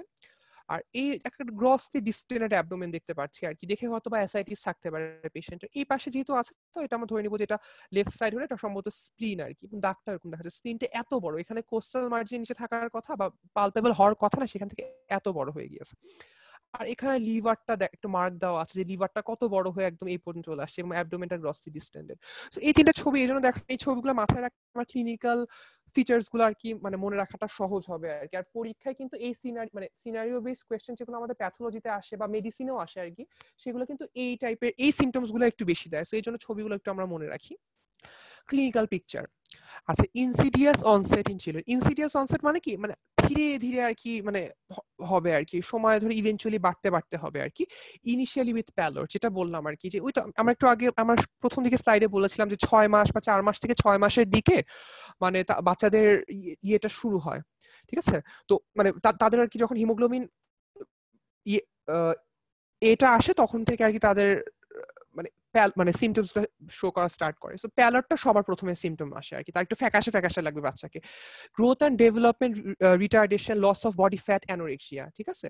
তো এই জিনিসগুলো দেখো, তো আমরা এটা কিন্তু বলেছি যে ট্রিটমেন্ট যদি না দেওয়া হয় তাহলে এই জিনিসগুলো হবে, কারণ তো আমরা একটু আগে বলেছি যে স্কেলেটাল ডিফর্মিটি হয়, তারপর তার হচ্ছে তো ক্যাকেক্সিয়া হয়, কারণ ওই মানে এরিথ্রোপয়েটিক টিস্যুগুলো আছে অন্য সাইডে ওরা বেশি হাইপার অ্যাক্টিভ হয়। তো এই জিনিসগুলো আর কি হচ্ছে যেহেতু হয় তার তো ওভারঅল অ্যানোরেক্সিয়া হবে, লস অফ বডি ফ্যাট হবে, গ্রোথ অ্যান্ড ডেভেলপমেন্ট রিটার্ডেশন হবে। আর যদি ট্রিটমেন্টটা দেই তাহলে কিন্তু এই জিনিসগুলো হবে না। হ্যাঁ, এই জন্য টাইমলি ট্রিটমেন্টটা ইম্পর্টেন্ট। স্প্লেনোমেগালি, একদম 3 বছর থেকেই স্প্লেনোমেগালি হয়, হেপাটোমেগালিও হতে পারে। ক্লিনিক্যাল জন্ডিসটা অনেক সময় আসলে দেখা নাও যেতে পারে, বাট হেপাটোমেগালিটা বেশি কমন। বাট জন্ডিস হয় না তা না, বাট ক্লিনিক্যাল জন্ডিস একটু কম। Changes in the skeletal system বা মঙ্গোলয়েড ফেসিস, এটাই হচ্ছে মঙ্গোলয়েড ফেসিস।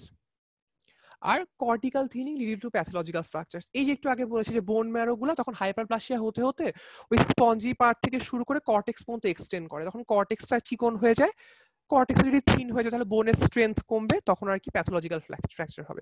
নিচে রেড কালার যে মার্কগুলো দাও এগুলা পয়েন্টটা আসলে বেশি দেয় পরীক্ষার কোয়েশ্চেনে, যে তোমার সাপোজ এত year old child presented with anaemia, অথবা অ্যানিমিয়া না বলে হয়তো হিমোগ্লোবিন লেভেল দিয়ে দিতে পারে, বা এত বিলিরুবিন লেভেল, তারপর হেপাটোস্প্লেনোমেগালি, তাহলে what is your diagnosis and how will you confirm, মানে প্যাথোলজি কোয়েশ্চেনগুলো এইভাবে আসে আর কি। সো এগুলো একটু আমরা মনে রাখি। আচ্ছা, এটা ইম্পর্টেন্ট যে এই থ্যালাসেমিয়ার প্যাথোফিজিওলজিতে compensatory changes in our body, এটা খুব ইম্পর্টেন্ট যে কি হচ্ছে এবং কেন হয়। আমরা চেঞ্জেস গুলো কি হচ্ছে আমরা জানি অলরেডি, কিন্তু এগুলার চেঞ্জেস এর জন্য আরো কি সমস্যা হচ্ছে সেটা আমাদের জানতে হবে। এটাও পরীক্ষায় জিজ্ঞেস করে। হাইপারপ্লাস্টিক বোন ম্যারো তো আমি বললাম, এটার জন্য কি হবে? হাইপারপ্লাস্টিক বোন ম্যারোর জন্য স্বাভাবিকভাবে যেটা হবে আর কি, বোন ম্যারো তখন আর কি কর্টিক্যাল থিনিং হয়ে তখন হচ্ছে বোন ম্যারো মানে প্যাথোলজিক্যাল ফ্র্যাকচার হতে পারে, স্কেলেটাল ডিফর্মিটি হতে পারে, তারপর হচ্ছে অনেক ক্ষেত্রে যদি স্পাইনাল কর্ডের ক্ষেত্রে যদি চিন্তা করি, স্পাইনাল কর্ডের ওখানে যদি হাইপারপ্লাসিয়া হয় তখন স্পাইনাল কর্ড কম্প্রেশন হতে পারে, তো এগুলো চেঞ্জেস হতে পারে। এক্সট্রা মেডুলারি এরিথ্রয়েড টিস্যু, কত লিভার বড় হচ্ছে, স্প্লিন বড় হচ্ছে, এখন এগুলো যদি বড় হয় তখন কি তার একটা ডিসকমফোর্ট বাড়বে, এবং এই অর্গানগুলো তখন আশেপাশে ভিসেরার উপর প্রেসার দিয়ে সেগুলোকে সাপ্রেস করার ট্রাই করবে, সো একটা মেকানিক্যাল ডিসকমফোর্ট বা একটা মেকানিক্যাল প্রেসার ক্রিয়েট করবে। আর আয়রন অ্যাবজর্পশনটা বাড়ে। তো আয়রন অ্যাবজর্পশন কেন বাড়ে? আমরা দুইটা কারণ বলেছি, একটা তার হচ্ছে হেপসিডিন লেভেলটা হচ্ছে তার কি থাকে, বেশি থাকে না কম থাকে? হেপসিডিন লেভেলটা তার হচ্ছে কম থাকে, কারণ আর হচ্ছে ব্লাড ট্রান্সমিশনের জন্য এক্সট্রা আরো আয়রন বাড়ে, তো এগুলোর কারণে আয়রন কন্টেন্টটা বেশি। এখন এই আয়রনটা বিভিন্ন জায়গায় ডিপোজিট হয়, তো আয়রন ওভারলোড, এটাকে আমরা আয়রন ওভারলোড বলছি। তো এই আয়রন ডিপোজিট হয়ে কি কি আসে এটা পরীক্ষায় জিজ্ঞেস করে, যে আয়রন ওভারলোড হলো তারপর তার কি কি কমপ্লিকেশনস নিয়ে আসতে পারে, এটা আসলে সিস্টেমিক প্যাথোলজি অনেক সময় জিজ্ঞেস করে থ্যালাসেমিয়ার সাথে কোরিলেট করে। আচ্ছা, এখানে একটা কথা বলে রাখি, organ dysfunction early adolescence and late childhood, যেটা বলা হয় যে আমরা যখন ট্রিটমেন্ট শুরু করি একটা থ্যালাসেমিয়ার পেশেন্টের, প্রথম 10 বছর বা ফার্স্ট ডেকেডে তার না খুব একটা সমস্যা হয় না, মানে তখন পর্যন্ত তার আয়রনটা বিল্ড আপ হয় না। এই আয়রন বিল্ড আপ হতে বা টিস্যুর মধ্যে আয়রন জমা হয়ে টিস্যুগুলোকে ড্যামেজ করতে অ্যাটলিস্ট মানে এরকম মানে ওই অ্যাডোলেসেন্স বা লেট চাইল্ডহুড ওই পর্যন্ত আর কি সময় লাগে। এই জন্য আর কি মানে এর আগে সাধারণত এই মানে অর্গান ডিসফাংশনের সাইনগুলো আসে না। এখানে জিনিস আমি লিখেছি সুন্দর, একটা হচ্ছে হিমোসিডোরোসিস আর হিমোক্রোমাটোসিস, কোনটা মানে জিনিসটা কি? তো হিমোসিডোরোসিস আর হিমোক্রোমাটোসিস দুইটাই কিন্তু due to iron deposition, but হিমোসিডোরোসিসটা মানে হচ্ছে আয়রন ডিপোজিট হয়েছে বাট টিস্যু ড্যামেজ হয় নাই, আর হিমোক্রোমাটোসিসটা হচ্ছে যখন আয়রন ডিপোজিশন হয়ে টিস্যু ড্যামেজ হয়ে গিয়েছে, ওটাকে আমি হিমোক্রোমাটোসিস বলবো। ঠিক আছে, তো এটাই একটা বেসিক ডিফারেন্স জেনে রাখার জন্য। এখন আমরা কনসিকুয়েন্স গুলো পড়ি। সাধারণত আয়রন গুলো আমাদের বডির যে প্যারেনকাইমাল অর্গান গুলো আছে বা আমাদের যে এন্ডোক্রাইন গ্ল্যান্ড গুলো আছে সেগুলোতে ডিপোজিট হয়, যেমন প্যানক্রিয়াটিক হিমোসিডোরোসিস। কনসিকুয়েন্স কি হবে? প্যানক্রিয়াসের সেল নষ্ট হয়ে গেলে, বিটা সেল নষ্ট হলে কি হবে? তখন তার ডায়াবেটিস হবে, তাহলে ডায়াবেটিস এটার কনসিকুয়েন্স। ঠিক আছে, তারপর হচ্ছে একটু অ্যানোটেট করলে তাহলে হয়তো বা, তাহলে এখানে হচ্ছে ডায়াবেটিস। হ্যাঁ, সরি এখানে আসলে মাউস দিয়ে লেখা খুব ডিফিকাল্ট। তা লিভারে কি হবে? তা লিভারে হবে হচ্ছে সিরোসিস। হ্যাঁ, আমি CIRR লিখে রাখি, সিরোসিস। ঠিক আছে, আচ্ছা, কার্ডিয়াক মাসেল, এটা বেশি ডেঞ্জারাস। এখানে হচ্ছে অ্যারিথমিয়া। ঠিক আছে, অ্যারিথমিয়া হবে। আরটা হচ্ছে heart block, HB, heart block. এই অ্যারিথমিয়ার হার্ট ব্লকটাই কিন্তু what is the main cause of death. এই অ্যারিথমিয়া হার্ট ব্লক দিয়েও কিন্তু অনেক পেশেন্ট মারা যায় আর কি, কারণ এই আয়রনটা কার্ডিয়াক মাসলে জমা হয়ে পেরিকার্ডাইটিস মায়োকার্ডিটিস করে করে অনেক সময় অ্যারিথমিয়া আর হার্ট ব্লক করতে পারে। আর থাইরয়েডে হলে কি হবে? হাইপোথাইরয়েডিজম, থাইরয়েড সিক্রেশনটা কমে যাবে। তাহলে কি হলো? তাহলে প্যানক্রিয়াসের জন্য ডায়াবেটিস হলো, লিভার থেকে লিভার আয়রন জমা হয়ে হয়ে লিভার সিরোসিস হয়ে গেল, হার্টের মাসেলে আয়রন জমা হয়ে হয়ে তার অ্যারিথমিয়া হলো, হার্ট ব্লক হলো, আর থাইরয়েড গ্ল্যান্ডে আয়রন জমা হয়ে হয়ে তার হাইপোথাইরয়েডিজম হয়ে গেল। এটা হচ্ছে আয়রন ওভারলোড। আচ্ছা, এবার আমরা নেক্সটটাতে যাই। আচ্ছা, এটা ডেভিডসন থেকে নেওয়া ডায়াগনস্টিক ফিচার্স গুলা কি। আচ্ছা, এগুলো আমরা পরে পড়বো, এটা আমরা এই জায়গাটা এখন না দেখি, ঠিক আছে? এটা আমরা তাহলে হচ্ছে একটু পরে দেখি, এটা আমরা পরে এসে করি করছি। সেটা একটা ওভারভিউ দিয়ে রাখি যে হাইপোক্রোমিক অ্যানিমিয়া খুব বেশি থাকবে, রেড সেল ডিসপ্লাসিয়া থাকবে, ইরিথ্রোব্লাস্টোসিস থাকবে, তারপর হিমোগ্লোবিন এফ এ কম থাকবে। এটা আমরা পরেই এসে থাকে, এটা পরে হয়তো একটু ক্লিয়ার হবে। আচ্ছা, এটা ইম্পর্টেন্ট। ট্রিটমেন্ট কি দিব? আচ্ছা, আমি কেন হচ্ছে ম্যানেজমেন্ট না বলে ট্রিটমেন্টে চলে যাচ্ছি, আমি একটু তার আগে ইয়েটা বলে রাখি, মানে ল্যাবরেটরি ইনভেস্টিগেশনটা আমি একটু বলে রাখি আর কি। আচ্ছা, ল্যাবরেটরি ইনভেস্টিগেশনটা পরীক্ষায় যখন প্রশ্ন আসে যে ল্যাব ডায়াগনোসিসটা কি, দুইটা প্রশ্ন আসে, হচ্ছে ল্যাব ডায়াগনোসিসটা কিভাবে করবা, আর হচ্ছে কেমনে কনফার্ম করবা। যদি পরীক্ষায় প্রশ্ন থাকে how will you confirm the diagnosis, তাহলে কিন্তু আমাকে লিখতে হবে অবশ্যই হিমোগ্লোবিন ইলেকট্রোফোরেসিস দিয়ে কনফার্ম করবো, এবং ওখানে আমি ইলেকট্রোফোরেসিস করে আমি কি পাবো সেটাও লিখতে হবে। আর যদি বলো তুমি ল্যাবরেটরি ইনভেস্টিগেশনস গুলো লেখো বা কি কি পাবা, তখন আমাকে কিন্তু একদম সিকোয়েন্সিয়ালি লিখতে হবে। প্রথমে লিখবো আমি কমপ্লিট ব্লাড কাউন্ট, আমি কি পাবো, haemoglobin, MCV, MCh, WBC platelet, এগুলোর কথা লিখবো। তারপর আমি লিখবো পেরিফেরাল ব্লাড ফিল্মে আমি কি পাবো। তারপর আমি লিখতে পারি, তারপর আমি এক্স-রে অফ দ্য স্কাল, তারপর বোন ম্যারো অ্যাসপিরেশন, তারপর হিমোগ্লোবিন ইলেকট্রোফোরেসিস, মানে আমাকে সবগুলো পয়েন্টগুলো টাচ করে যেতে হবে এবং সিকোয়েন্সিয়ালি যেতে হবে। আচ্ছা, তাহলে আমি সিকোয়েন্সিয়ালি যাই। তো প্রথমে আমি CBC of beta thalassaemia major, একটা ব্লাড টেস্ট করলাম থ্যালাসেমিয়া মেজরে, আমি কি পাবো। প্রথম জিনিস হচ্ছে হিমোগ্লোবিনটা severe anaemia 3 to 9 gram per dL. আমি বলেছি যে মাইনরের ক্ষেত্রে কিন্তু 10 গ্রাম পার ডিএল এর নিচে আসেই না, বাট এখানে যে লেভেলের হিমোলাইসিস হচ্ছে বা যে লেভেলের আরবিসি হচ্ছে, এই জন্য এখানে অ্যানিমিয়াটা হবে একদম severe 3 to 9 gram per dL. ঠিক আছে। আচ্ছা, এরপর হচ্ছে দেখি এমসিভি এমসিএইচ সিগনিফিকেন্টলি রিডিউস, আর এমসিএইচটা রিডিউস অত বেশি না, এটা ইম্পর্টেন্ট। তাহলে এমসিভিটা হবে কারণ মাইক্রোসাইটিক হাইপোক্রোমিক অ্যানিমিয়াটা রিডিউস হবে। ডাব্লিউবিসি কাউন্টটা usually raised, shift to the left of neutrophils, এটা একটু জানি।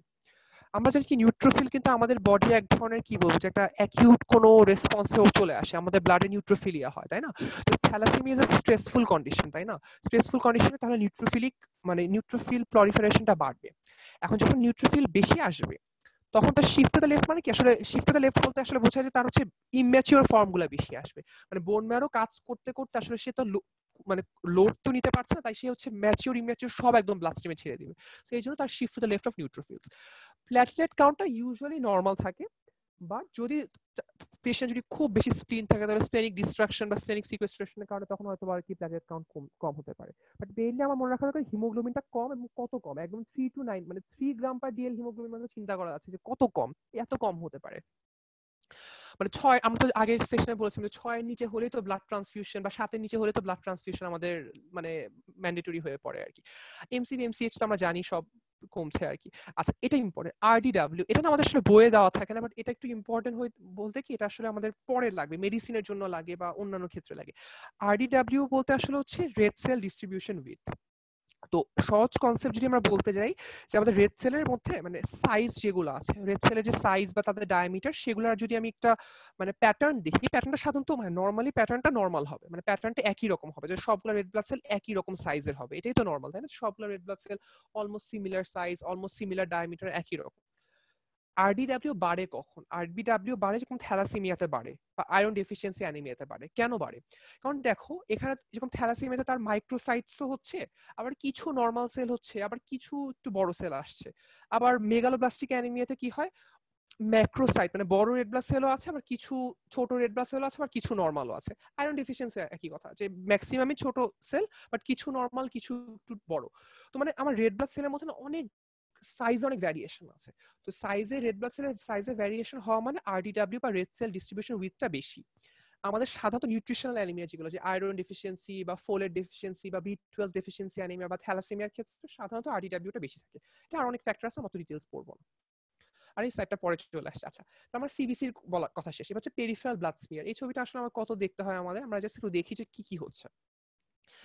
বিজার অ্যাপিয়ারেন্স, মানে এটা না আমাদের, আমি একটা এক্সপিরিয়েন্স বলি আর কি, আমাদের যখন আর কি প্র্যাকটিক্যালি আমাদের স্যার যখন এই স্লাইডটা দেখিয়েছেন, স্যার একটা কথা বলেছেন যেটা মনে আছে আর কি, যে তুমি দেখবা যে মানে অ্যানিমিয়ার মানে তুমি যদি থ্যালাসেমিয়ার কোনো পিবিএফ দেখো, তোমার দেখে মনে হবে একটা ঝড় বয়ে গেছে সেলগুলোর মধ্যে। মানে একটা সেল আমরা কি দেখছি, রেড ব্লাড সেল দেখো, এটা একটা নর্মাল রেড ব্লাড সেল ধরতে পারি, হচ্ছে পুরাটা হচ্ছে মানে পিঙ্ক আর মাঝখানে অল্প একটু সাদা, বাট এগুলো দেখি যে ম্যাক্সিমামই সাদা অল্প একটু পিঙ্ক, তাই না? তো এগুলো তো নর্মাল রেড ব্লাড সেল, এগুলো হচ্ছে হাইপোক্রোমিক রেড ব্লাড সেল। তো এটাই হবে বিজার অ্যাপিয়ারেন্স। বিজার অ্যাপিয়ারেন্স বলতে এখানে বোঝাচ্ছে আসলে না সেলের মধ্যে মানে অ্যানাইসোসাইটোসিস আর পৈকিলোসাইটোসিসটা খুব বেশি থাকবে, বাট তাও কোনো প্যাটার্ন থাকবে না। মানে কিছু সেল বড়, কিছু সেল ছোট, কিছু সেল পুরো অন্যরকম শেপের, মানে বিভিন্ন ধরনের সেল একবারে দেখবো আর কি আমরা। একটা একটা অ্যাটিপিক্যাল একটা অ্যাপিয়ারেন্স। তো অ্যানাইসোসাইটোসিস মানে তো বুঝি যে সাইজ গুলো অনেক ভ্যারি করে, কিছু ছোট কিছু বড়, আর পৈকিলোসাইটোসিস মানে শেপ গুলো ভ্যারি করবে। মাইক্রোসাইটোসিস প্রিডমিনেন্স মানে ম্যাক্সিমাম সেলই ছোট হবে, বাট কিছু সেল ম্যাক্রোসাইটিক একটু বড় হতে পারে, কিছু স্ফেরোসাইট মানে একটু সার্কেল সার্কেল হতে পারে।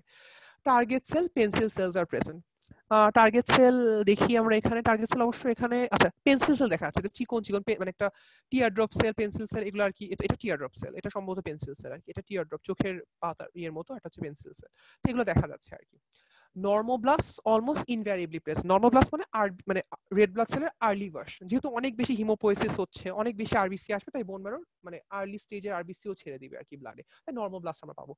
পাংক্টেড বেসোফিলিয়া, এটা আসলে এটা কি আমি দেখাচ্ছি পরটা, রেটিকুলোসাইটোসিস। রেটিকুলোসাইট হচ্ছে আমাদের, রেটিকুলোসাইটের জন্য মনে রাখতে হবে 3H, হিমোলাইসিস, হেমোরেজ আর হিম্যাটিনিক্স। এই তিনটাতে হচ্ছে রেটিকুলোসাইট কাউন্টটা বাড়ে।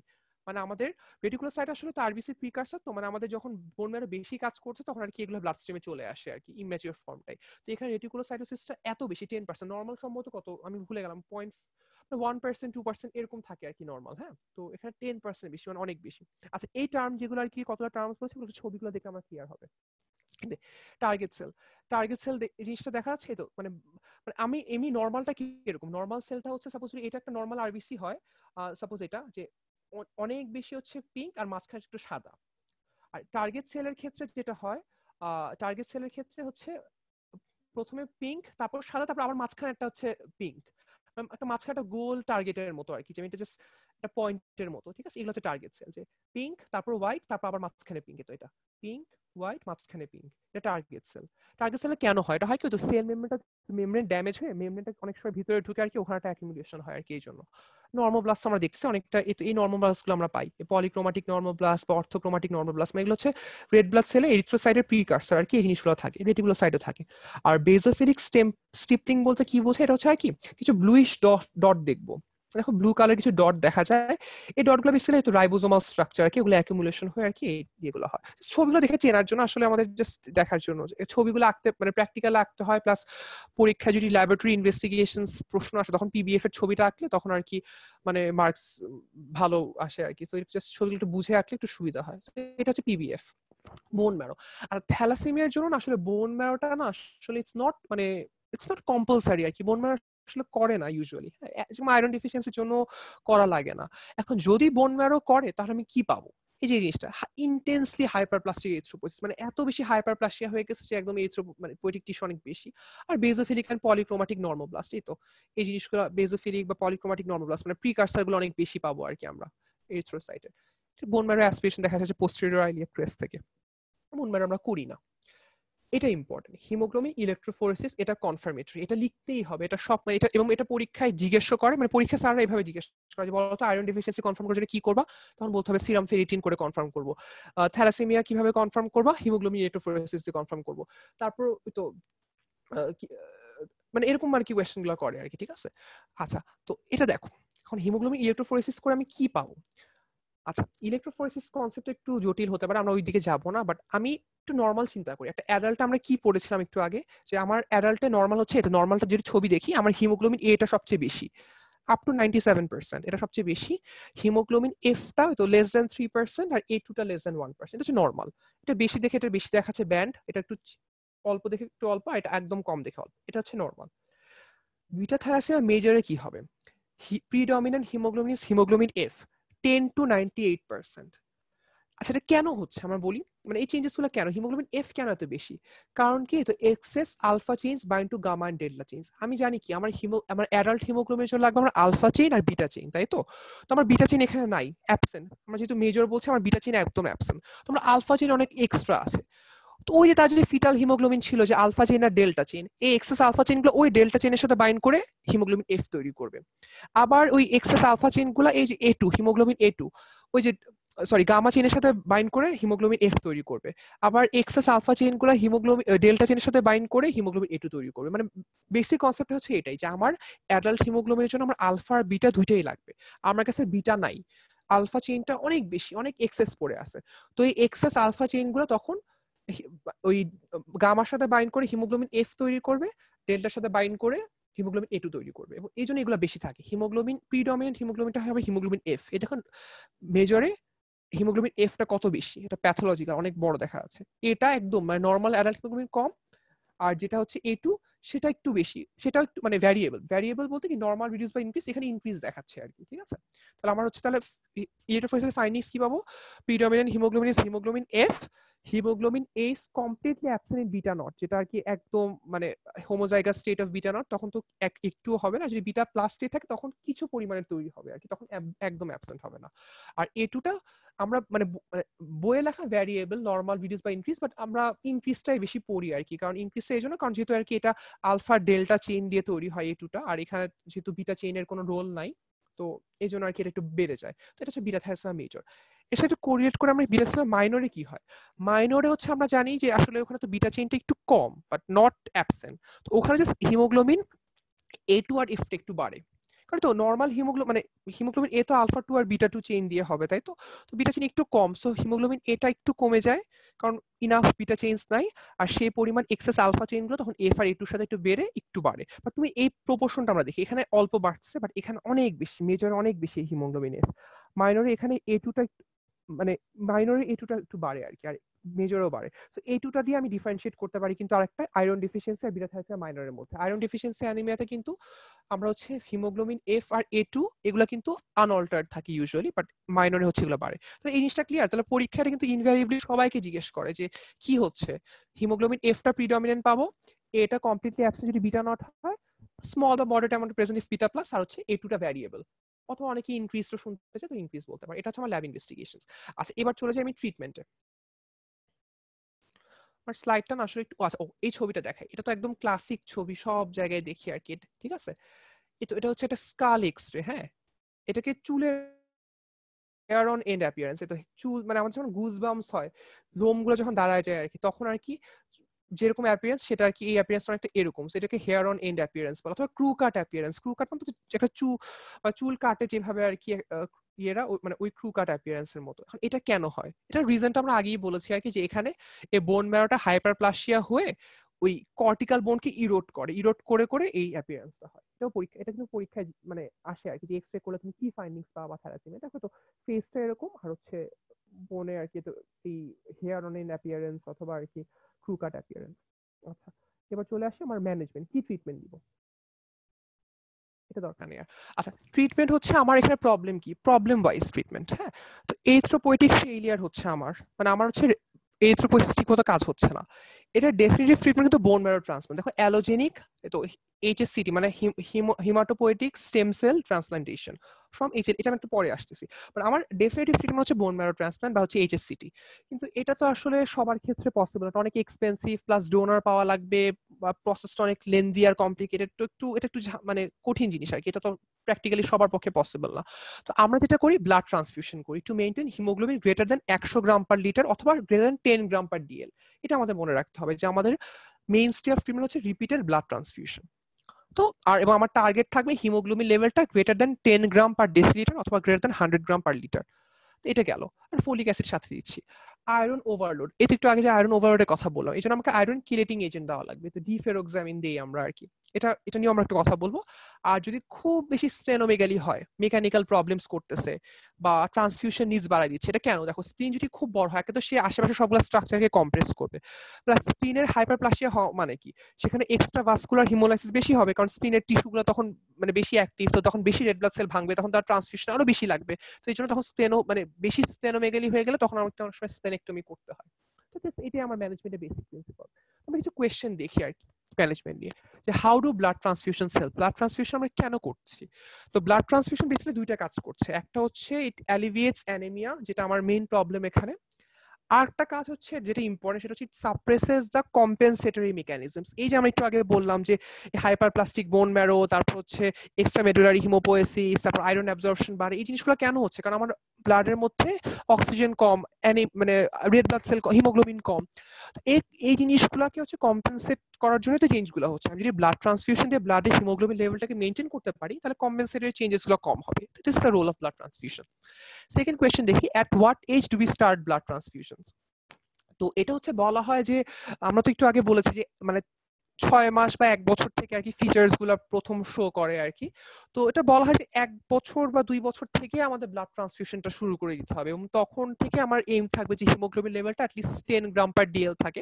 এটা অনেকের ক্ষেত্রে ভ্যারি করে আর কি তার স্টেবল স্টেট কোনটা। তো শুরুতে আমরা রেড মানে আরসিসি দেই আর কি, রেড সেল কনসেন্ট্রেট দিই 4 থেকে 6 সপ্তাহ পর পর, মানে 1.5 মাস বা 1 মাস পর পর আমরা দেই।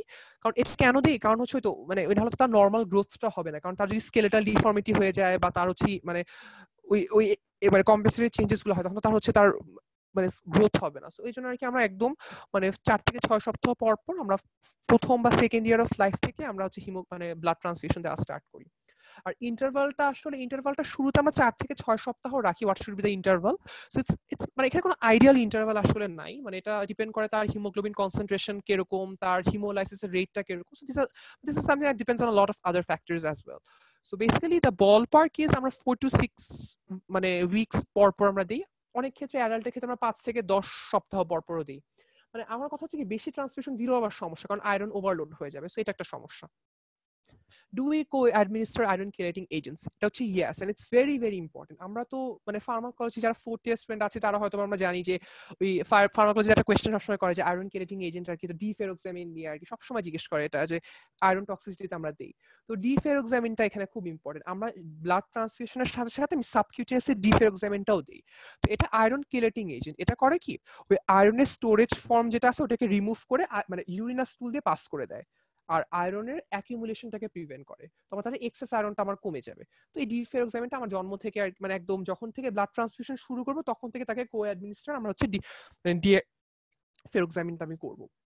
আচ্ছা, এরপর সে went to opt for splenectomy, যেটা বললাম যে খুব বেশি বড় মানে স্প্লিন হয়ে গেছে বা তার স্প্লিনটা এতই বড় যে তার হিমোলাইসিসটা রেটটা অনেক বেশি, তখন আমরা স্প্লেনেক্টমি করতে পারি আর কি। ঠিক আছে, তো স্প্লেনেক্টমি নিয়েও কথা আছে। দেখো এটা আসলে এত দরকার নেই, একটু জাস্ট কয়েকটা জিনিস দেখাবো। ম্যানেজমেন্ট অফ স্প্লেনেক্টমি পেশেন্ট, একটা স্প্লেনেক্টমি যে করবো, আচ্ছা এখানে একটা কথা হচ্ছে 5 থেকে 6 বছরের আগে স্প্লেনেক্টমি করা যাবেই না। কেন যাবে না? কারণ যদি 5 থেকে 6 বছর আগে আমি স্প্লেনেক্টমি করি, পেশেন্ট লাইফ থ্রেটেনিং ইনফেকশন বা লাইফ থ্রেটেনিং সেপসিস হয়ে পেশেন্ট মারা যাবে। তো এই জন্য 5 থেকে 6 বছর পর্যন্ত আমাকে অ্যাটলিস্ট অপেক্ষা করতে হবে। এরপর যদি অবস্থা বুঝে আমি দেখি তাহলে স্প্লেনেক্টমি করবো। স্প্লেনেক্টমি করার কত সমস্যা, তাকে হচ্ছে এই তো নিউমোকক্কাল, হিমোফাইলাস, মেনিনজোকক্কাল ইনফ্লুয়েঞ্জা এগুলো ভ্যাকসিন দিতে হবে অ্যাটলিস্ট 2 থেকে 3 সপ্তাহ আগে। তারপর নিউমোকক্কাল রিইমিউনাইজেশন করতে হয় প্রতি 5 বছর, ইনফ্লুয়েঞ্জা প্রতি বছর বছর। আর এই পয়েন্টটা দেখো, এটা তো একদম পুরো মানে খুবই এক্সটেন্সিভ যে life long prophylactic penicillin 500 milligram twice daily is recommended. মানে সবাইকে সারা মানে স্প্লেনেক্টমি করার পর সারা জীবন প্রত্যেক দিন 2 বেলা করে সে হচ্ছে 500 মিলিগ্রাম করে পেনিসিলিন মানে অ্যান্টিবায়োটিক খাবে আর কি। এটা তো খুবই ডিফিকাল্ট একটা ব্যাপার। এবং যাদের পেনিসিলিন অ্যালার্জি তাদেরকে ম্যাক্রোলিডস মানে তো এই অ্যাজিথ্রোমাইসিন তারপর এরিথ্রোমাইসিন ওই গ্রুপের ওষুধগুলো আমরা দিই।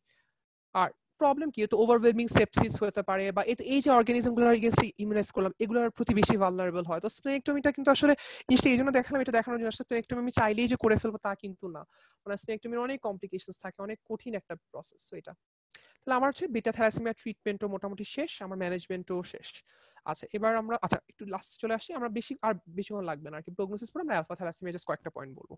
আচ্ছা, প্রগনোসিসটা ইম্পর্টেন্ট। যদি বিটা থ্যালাসেমিয়া মেজর আসে মানে একদম সিভিয়ার যেটা বা কুলিজ অ্যানিমিয়া, 15 থেকে 25 বছর বাঁচে।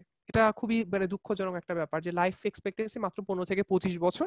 এবং যদি অনেক ক্ষেত্রে বাবা মারা যেহেতু আমাদের দেশে কি লো সোশিও ইকোনমিক কন্ডিশন থেকে আসে, মানে ওরকম অ্যাওয়ারনেসটা নাই, থাকে না, জানে না।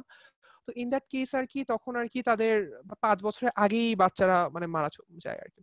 আর যদি regularly transfuse, patients die in the second or third decade from CCF cirrhosis or diabetes, যেটা বললাম আর কি যে আয়রনটা আস্তে আস্তে অ্যাকুমুলেট করতে করতে সেকেন্ড বা থার্ড ডেকেডে যে আয়রন অ্যাকুমুলেশনের সাইনগুলো দেখা যায়, যে হার্টে ডিপোজিট হয়ে সাপোজ অ্যারিথমিয়া, হার্ট ব্লক তো হবে, কনজেস্টিভ কার্ডিয়াক ফেলিয়ার হয়ে গেল, লিভার থেকে সিরোসিস হয়ে গেল, ডায়াবেটিস হয়ে গেল। তো এগুলো থেকে আর কি তার মানে এগুলো কমপ্লিকেশনস এর জন্য পেশেন্ট মারা যায় আর কি। তো এটা কি প্রগনোসিসটা ওভারঅল পুয়ার প্রগনোসিস আর কি মিটা থ্যালাসেমিয়া মেজর। আর মাইনর তো আমরা বললাম যে অ্যাসিম্পটোম্যাটিক বা ওর তো লাইফ এক্সপেক্টেন্সিতে কোনো সমস্যা হয় না। So this is all about beta thalassemia. Alpha thalassemia আমার বেশিক্ষণ লাগবে না, কয়টা স্লাইড আছে শর্ট করে দেখাই যাই। আচ্ছা, আলফা থ্যালাসেমিয়াটা আমরা ওই কথাগুলো আগেই বলেছি যে আমরা জানি যে দুই মানে identical pair of alpha genes on chromosome 16। আর এটা হচ্ছে মানে এখানে সমস্যা কি, reduce or absent alpha globin chain, alpha globin চেইনের সংখ্যা কমবে অথবা হচ্ছে থাকবে না।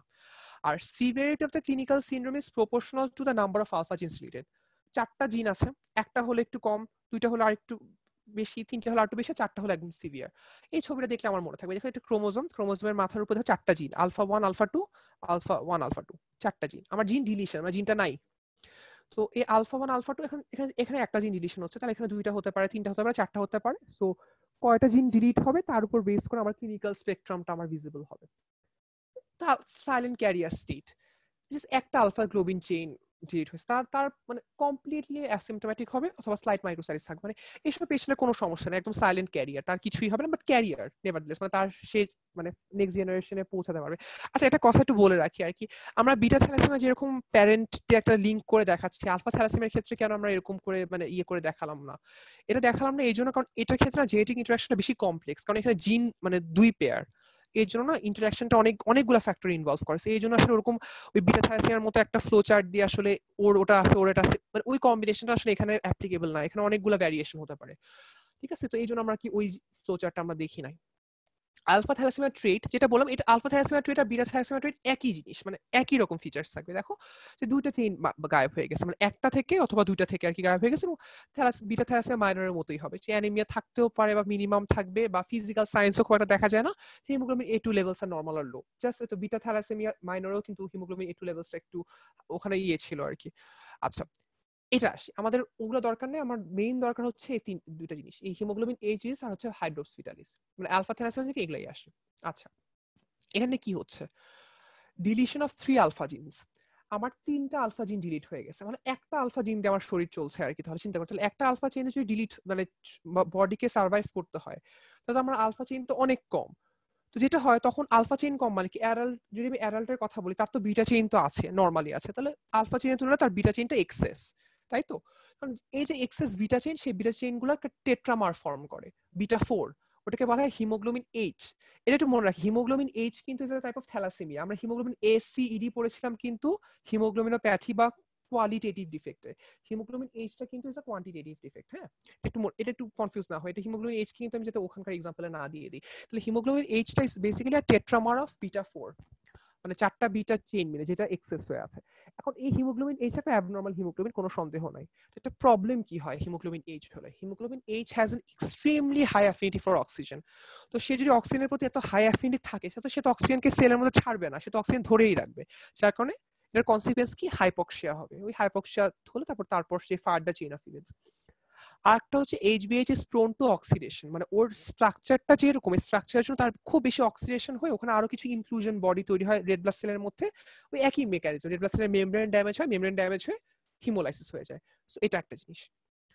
তাহলে এটার সিনারিওটা কিরকম, moderately severe anemia resembling beta thalassemia intermedia. ঠিক আছে, তো এটা হচ্ছে মডারেটলি সিভিয়ার অ্যানিমিয়া হবে। আচ্ছা, এবার চলে আসি বার্ডস হাইড্রোপস ফিটালিস বা বার্ডস হিমোগ্লোবিন যেটা আর কি। আচ্ছা, এটা পরীক্ষায় শর্ট নোট আসে, এটা ভাইভাতে জিজ্ঞেস করে, এবং এইচব্লাস্টোসিস ফিটালিস আর বার্ডস মানে আর হাইড্রোপস ফিটালিস কিন্তু একই জিনিস না। হ্যাঁ, এটা একটু জেনে রাখি আমরা। আচ্ছা, এখানে 4টাই আলফা জিন ডিলিটেড, আমরা ফ্লো চার্টার খেয়াল করি, 4টা আলফা জিন ডিলিটেড, মানে আমার কোনো আলফা চেইনই নাই। এখন আমার আলফা চেইন নাই, এখন আমি একটু আগে আমরা একদম শুরুতে একটা কথা বলেছিলাম যে আলফা চেইন তো সবগুলো হিমোগ্লোবিনের পার্ট, তাই তো? তো আমি যদি ফিটাস থেকে, তাহলে এটার সিমটম কিন্তু একদম মানে ইন্ট্রাইউটেরিন লাইফ থেকে আসা শুরু করবে, কারণ ফিটাল হিমোগ্লোবিনে কিন্তু আলফা চেইনটা আছে, তাই তো? এটা কিন্তু, এবং একটাও তার যদি আলফা চেইন না থাকে, তাহলে ফিটাল লাইফ থেকেই তার হচ্ছে এই জিনিসগুলো সিমটমস গুলো আসবে। তো ফিটাল হিমোগ্লোবিনে ছিল আলফা আর হচ্ছে গামা। তো যেহেতু আলফা চেইন নেই, গামা চেইন তখন টেট্রামার, মানে 4টা গামা চেইন মিলে একটা স্ট্রাকচার ফর্ম করে, সেটাকে বলা হয় হিমোগ্লোবিন বার্ডস। ওই হিমোগ্লোবিন বার্ডস এর সমস্যা কি, have very high affinity for oxygen. Haemoglobin H এরও কিন্তু হাই অ্যাফিনিটি ফর অক্সিজেন থাকে, বাট বার্ডস এরটা it's way more than haemoglobin H, মানে এটার অক্সিজেন অ্যাফিনিটি এত বেশি যে মানে কি বলবো, যেটা অক্সিজেন ছাড়বেই না, একদম সিভিয়ার হাইপক্সিয়া হয়ে যায়, এবং এটার ফেট হচ্ছে পেশেন্টরা ইয়ে হয়ে যায়, মানে ইন্টারভিউন ডেথই হয়ে যায়। ঠিক আছে, আচ্ছা, আমার মনে হয় কি চ্যাটে কি মেসেজ আসছে, হয়তো বা আমি সরি, আমি মনে একটু শেষ করে মেসেজগুলো আমি মানে কোয়েশ্চেন বা ইয়ে থাকলে আমি বলবো। হ্যাঁ, সমস্যা নেই। আচ্ছা, তাহলে একদম little oxygen is delivered two tissues. ঠিক আছে, আচ্ছা, তো এখানে একটা কোয়েশ্চেন জিজ্ঞেস করা যে এটা কবে থেকে পাওয়া যায়, বাই 3rd ট্রাইমেস্টার। কেন? ওই যে আমরা একটা পড়ছি যে ফিটা হিমোগ্লোবিনের একটা পার্ট ছিল মানে এপসিলন চেইন দিয়ে যে হয় হিমোগ্লোবিন গাওয়ার 1 গাওয়ার 2, মানে শুরুর দিকে যেটা হয় আর কি। তো ওটা আসলে আলফা চেইন মানে চেইন ছাড়াও আর কি ইয়ে করতে পারে, তো ওই জন্য আর কি তখনও মানে ফিচার্স গুলো আসছে না। যখন আর কি ফিটাল হিমোগ্লোবিনটা ওয়েল ফর্মড হয় তখন থেকে ফিচার্স গুলো আসে। এখন হাইড্রোস্পিটালিসের কনসিকুয়েন্স এটা হলো যেটা বললাম যে ট্রিটমেন্ট ছাড়া তো ইন্টারইউটেরিন ডেথ হবে, ইন্টারইউটেরিন ডেথ হবে বা একদম সিভিয়ার গ্রোথ রিটার্ডেশন হবে, বাচ্চা আসলে অথবা জন্মের পরপরই মারা যাবে। এই যে ছবিটা একদম মানে একটা খুবই গ্রোটেস্ক একটা পিকচার আর কি, খুবই খারাপ লাগে দেখতে আর কি, খুবই ইডিম্যাটাস, খুবই সোলেন একটা বডি। দেখো এই লিভারটা বোঝা যাচ্ছে, লিভারটা কত সোলেন, তারপর অ্যাবডোমেনটা ফুলে আছে, মানে এই জিনিসগুলো হচ্ছে আর কি হাইড্রোস্পিটালিসে আর কি। ঠিক আছে, তো মানে সিমটমস কি, প্যালোর থাকবে, ইডিমা থাকবে, হেপাটোস্প্লেনোমেগালি থাকবে। যদি বাচ্চাটা যদি বেঁচে যায় তাহলে lifelong dependence on blood transfusions for survival. ঠিক আছে, একই সাথে যদি ব্লাড ট্রান্সফিউশন লাইফ লং চলতে থাকে তাহলে তার আয়রন ওভারলোডের যে সমস্যাগুলো আছে। আর কিউরেটিভ হচ্ছে হেমাটোপয়েটিক স্টেম সেল ট্রান্সপ্লান্টেশন। এখানে একটা কোয়েশ্চেন আছে সিমিলারিটি উইথ এরিথ্রোপ্লাস্টোসিস ফিটালিস। আচ্ছা এরিথ্রোপ্লাস্টোসিস ফিটালিসটা কি ছিল? ওটা ছিল আমার মনে যদি পড়ে থাকি যে আমরা ব্লাড ট্রান্সফিউশন হয়তো পড়েছি যে যদি একটা RH নেগেটিভ মা if becomes pregnant with an RH positive মানে সান অর ডটার আর কি, তখন হয় কি প্রথম প্রেগনেন্সিতে তো সমস্যা হয় না, বাট সেকেন্ড প্রেগনেন্সিতে যখন আর কি ওই RH পজিটিভের যে ডি অ্যান্টিজেন গুলো মার ব্লাডে চলে যায় আর কি, এবং মার ব্লাডে তখন অ্যান্টি ডি তৈরি হয়, যার কারণে একটা হিমোলাইটিক ট্রান্সফিউশন রিয়াকশন টাইপের মানে হিমোলাইটিক একটা রিয়াকশন তৈরি হয় আর কি। ওটা হচ্ছে এরিথ্রোব্লাস্টোসিস ফিটালিস। ঠিক আছে, আর এটা হচ্ছে হাইড্রোস্পিটালিস। আমরা একটু আলাদা মানে একটু সেপারেট করে পড়ি আর কি, দুটাই কিন্তু শর্ট নোট আসে পরীক্ষায়। ব্লাড ট্রান্সফিউশন থেকে এটা আসে আর কি, আর থ্যালাসেমিয়া থেকে হাইড্রোস্পিটালিস আসে। এটা ভাইবার জন্য একটু পড়বো। এটা রবিনস আলফা থ্যালাসেমিয়াটা হচ্ছে রবিনসে ভালো দেওয়া আছে আর কি, রবিনসে মাত্র কত এক পেজের মতো হবে, জাস্ট ওটা পড়লেই না, আর দরকার নেই, অন্য কোথাও পড়া দরকার নেই। আচ্ছা এটা আসে এটা এগুলো আসলে পরীক্ষার জন্য একটু প্রি ম্যারিটাল স্ক্রিন, এটা জাস্ট প্র্যাকটিক্যাল আর কি, কাউন্সিলিং আমাদের জিজ্ঞেস করে অনেকে, এই জন্য আর কি বলার জন্য আমরা কি টেস্ট করবো, যে বিয়ের আগে বলে না ব্লাড টেস্ট করা আর কি, এখন কেন করে বা কি করে। তো সিবিসি যদি করি আসলে অনেকগুলো দেশে না তো এমসিভিটা দিয়েই আসলে একটা বেসিক স্ক্রিনিংটা চালায় ফেলে, যে এমসিভি যদি কম থাকে তাহলে তার বোঝা যায় মাইক্রোসাইটিক হাইপোক্রোমিক অ্যানিমিয়া, তাই তো। তো তখন আমি চিন্তা করি তার আয়রন ডেফিসিয়েন্সি নাকি অন্য কজ। তো এমসিভি দিয়ে আমি মোটামুটি বুঝতে পারবো এমসিভি আর হিমোগ্লোবিন।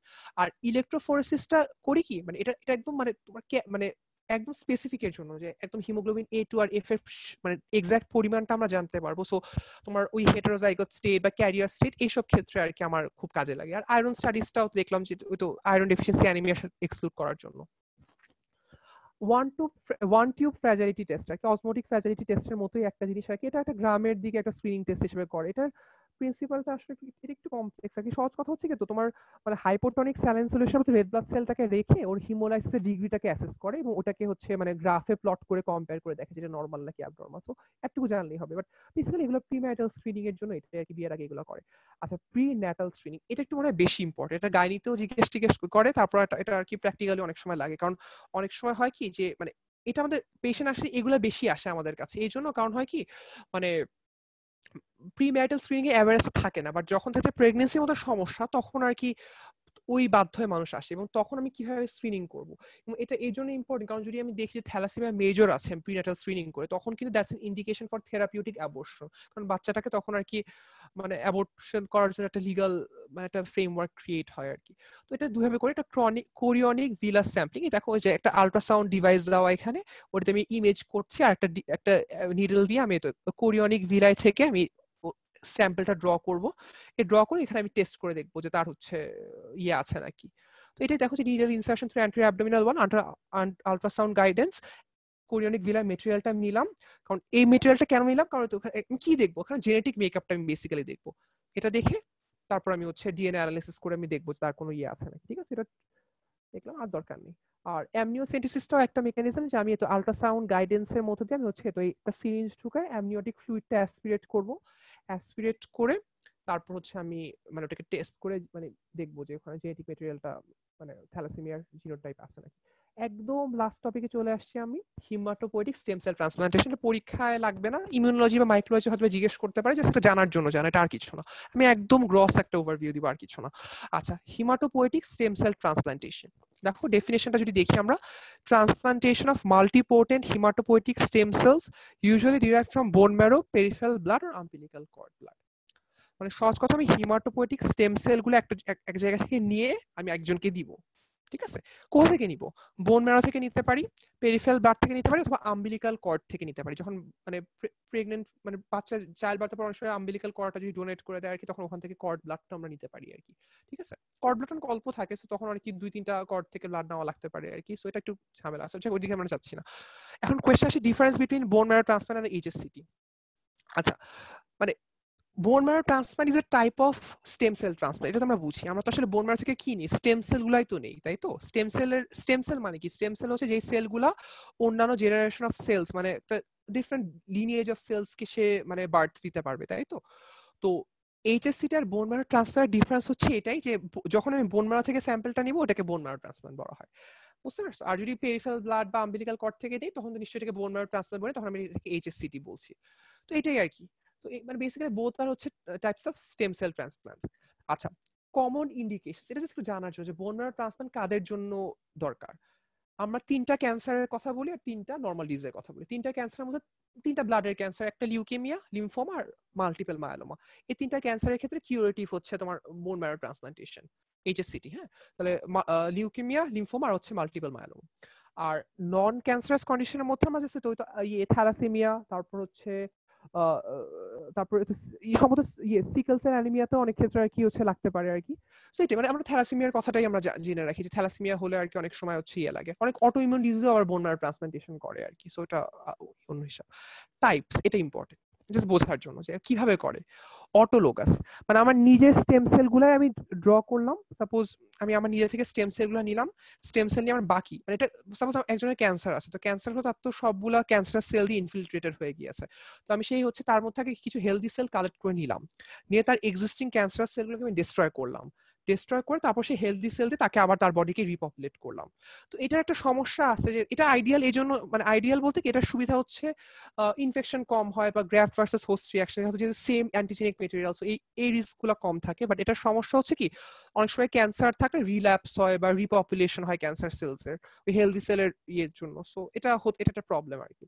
আর অ্যালোজেনিক মানে কি stem cells from a donor.